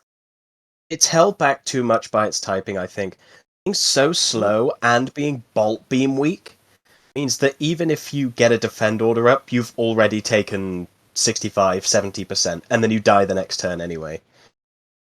Yeah, There's a that's lot of situations where even after getting a defend order, it either gets crit or it's two shot either way, and it can't heal order. But there are games where it can just get up 3 defend orders and then bug bite through a team. I But it's it's also just good just like mid Armaldo's game. got Like such a good yeah, type. like I think like Vespiquen's just mostly good for mid game of all things. The moment something of your team Yeah. gets killed, you switch it out or you switch into Vespiquen. It can probably just take a kill there. Like no like attack, no like defender order even needed. Your opponent's probably going to switch out, and they don't have a good resist. A crit is probably doing a third, if not half, to anything they switch into. yeah. Rhydon Worst even takes being like that 20 to 25%. It's crazy how much a crit does. Yeah, well, Rhydon doesn't actually okay. resist it, Stuff which I always get confused. I always assume Rock resists bug, but it actually doesn't.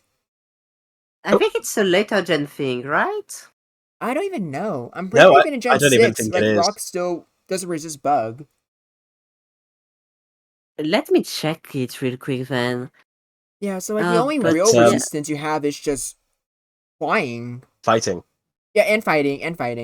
And now, like we said, is legitimately good against it.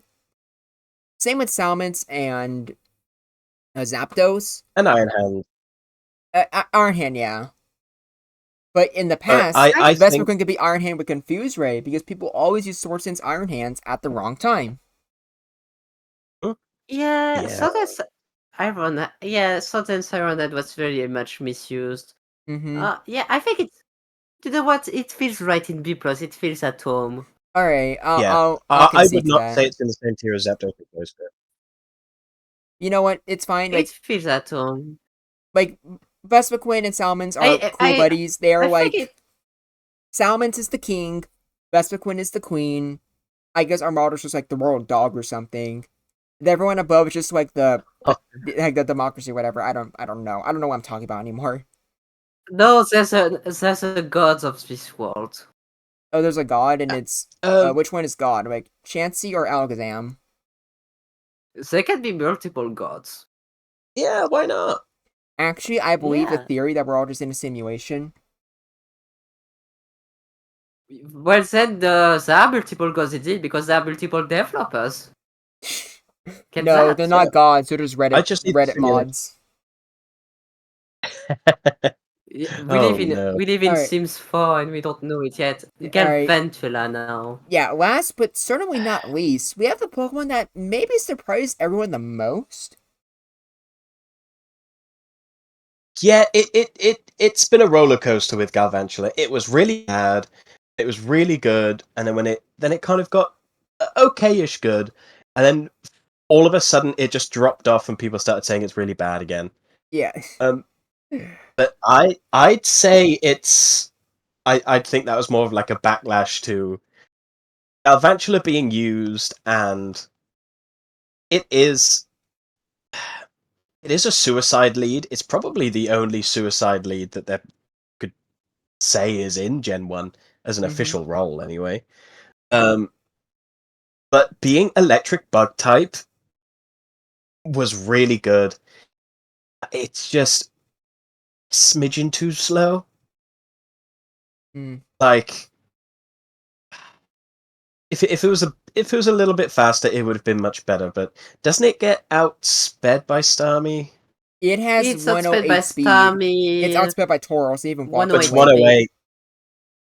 Yeah, okay. Outsped by Gengar and a lot of other things. That's like probably the real It's like good as detriment a to it. sacrificial lead. If it was faster than Tauros and Yeah, Gengar, just like Walking Wake, that would significantly like improve its viability. But when it's not, it's just really definitely awkward. needed a little bit more damage. That too. It was just not quite right. It was safe by its typing. Definitely. Being Electric Bug means you could scare Starmie, scare Alakazam, scare Slowbro, scare Jinx. If you get a crit, Jinx dies. But it's not S tier. It's a really solid lead. It's definitely one of the better leads, but that's about all it does. Like, I just can't see Okay. myself putting Galvantula lower than Jolteon. I feel like Galvantula and Jolteon have I to be in the same no. tier.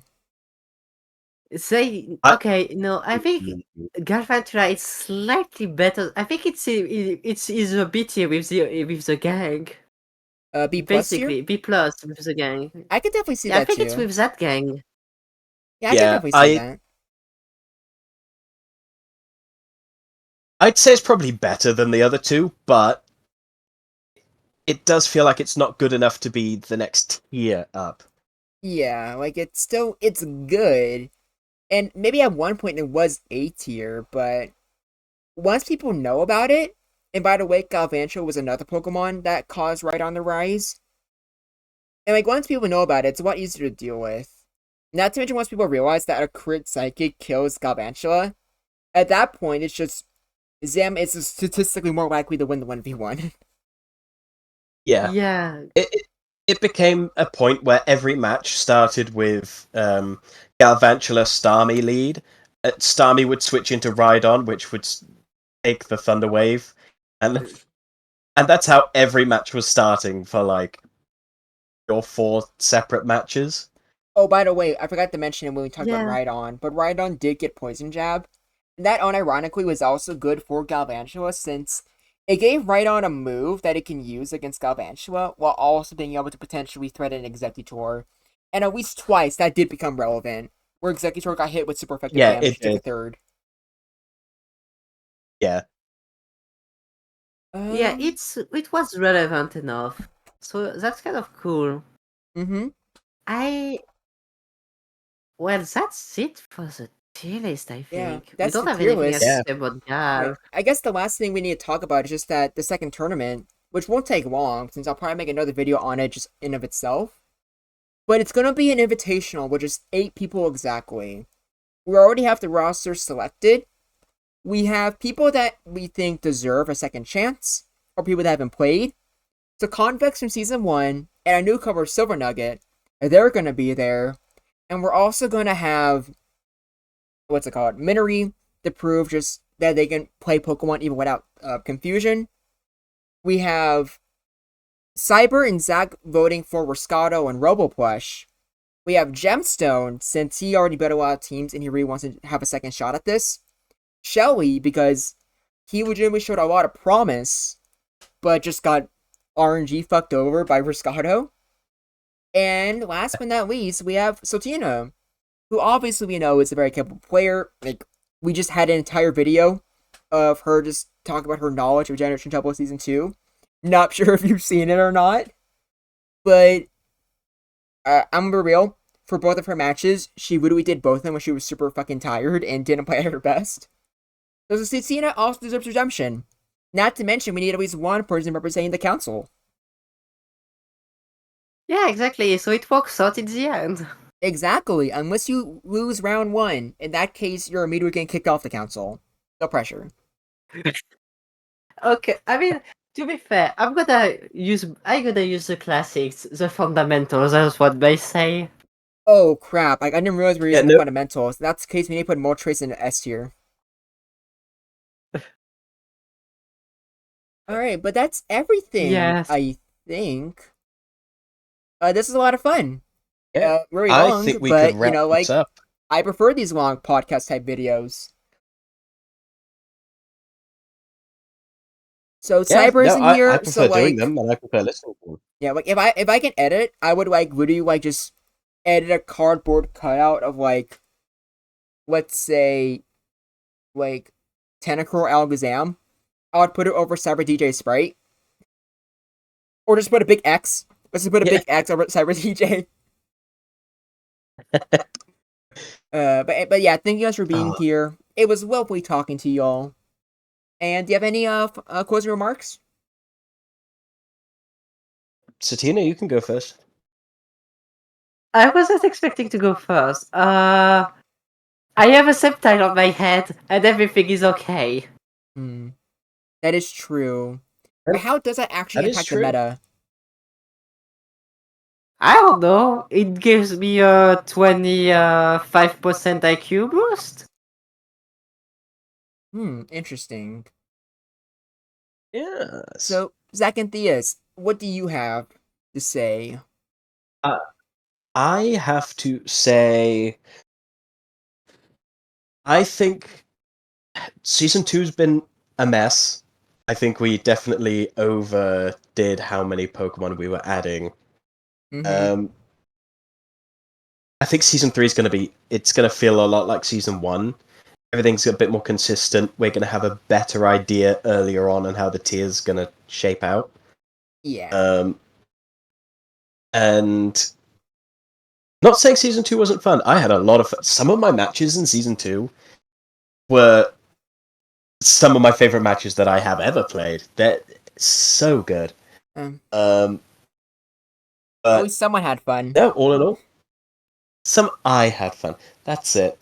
I didn't have I fun. had a lot. Oh, Like, I'm not saying that because I'm salty. break Like, it. no offense, but even my Magic Against Moan Ward was like so easy that I just kind of forgot it almost instantly. So my matches were either just the worst fucking RNG hell ever, or just sweeping, which is Zapdos exactly. Sometimes that's the Gen 1 experience. It is It's, like you just gotta accept that when you're just playing Gen 1. Gen 1 giveth and Gen 1 taketh away. Yep. You either do the bullshitting or get Or you bullshit become on. the shit yourself. You become the shit. But yeah, Someone no, quote that, I had a please. lot of Someone fun. please quote that for grab like out of context. That's a Um, clip to be made. Mm-hmm. oh, there's a lot of things we've done in these videos that are forever on the internet. Yeah. But yeah, I think that's it. Good Yeah. fun on this video. Good fun in this tournament. Looking forward to the next one.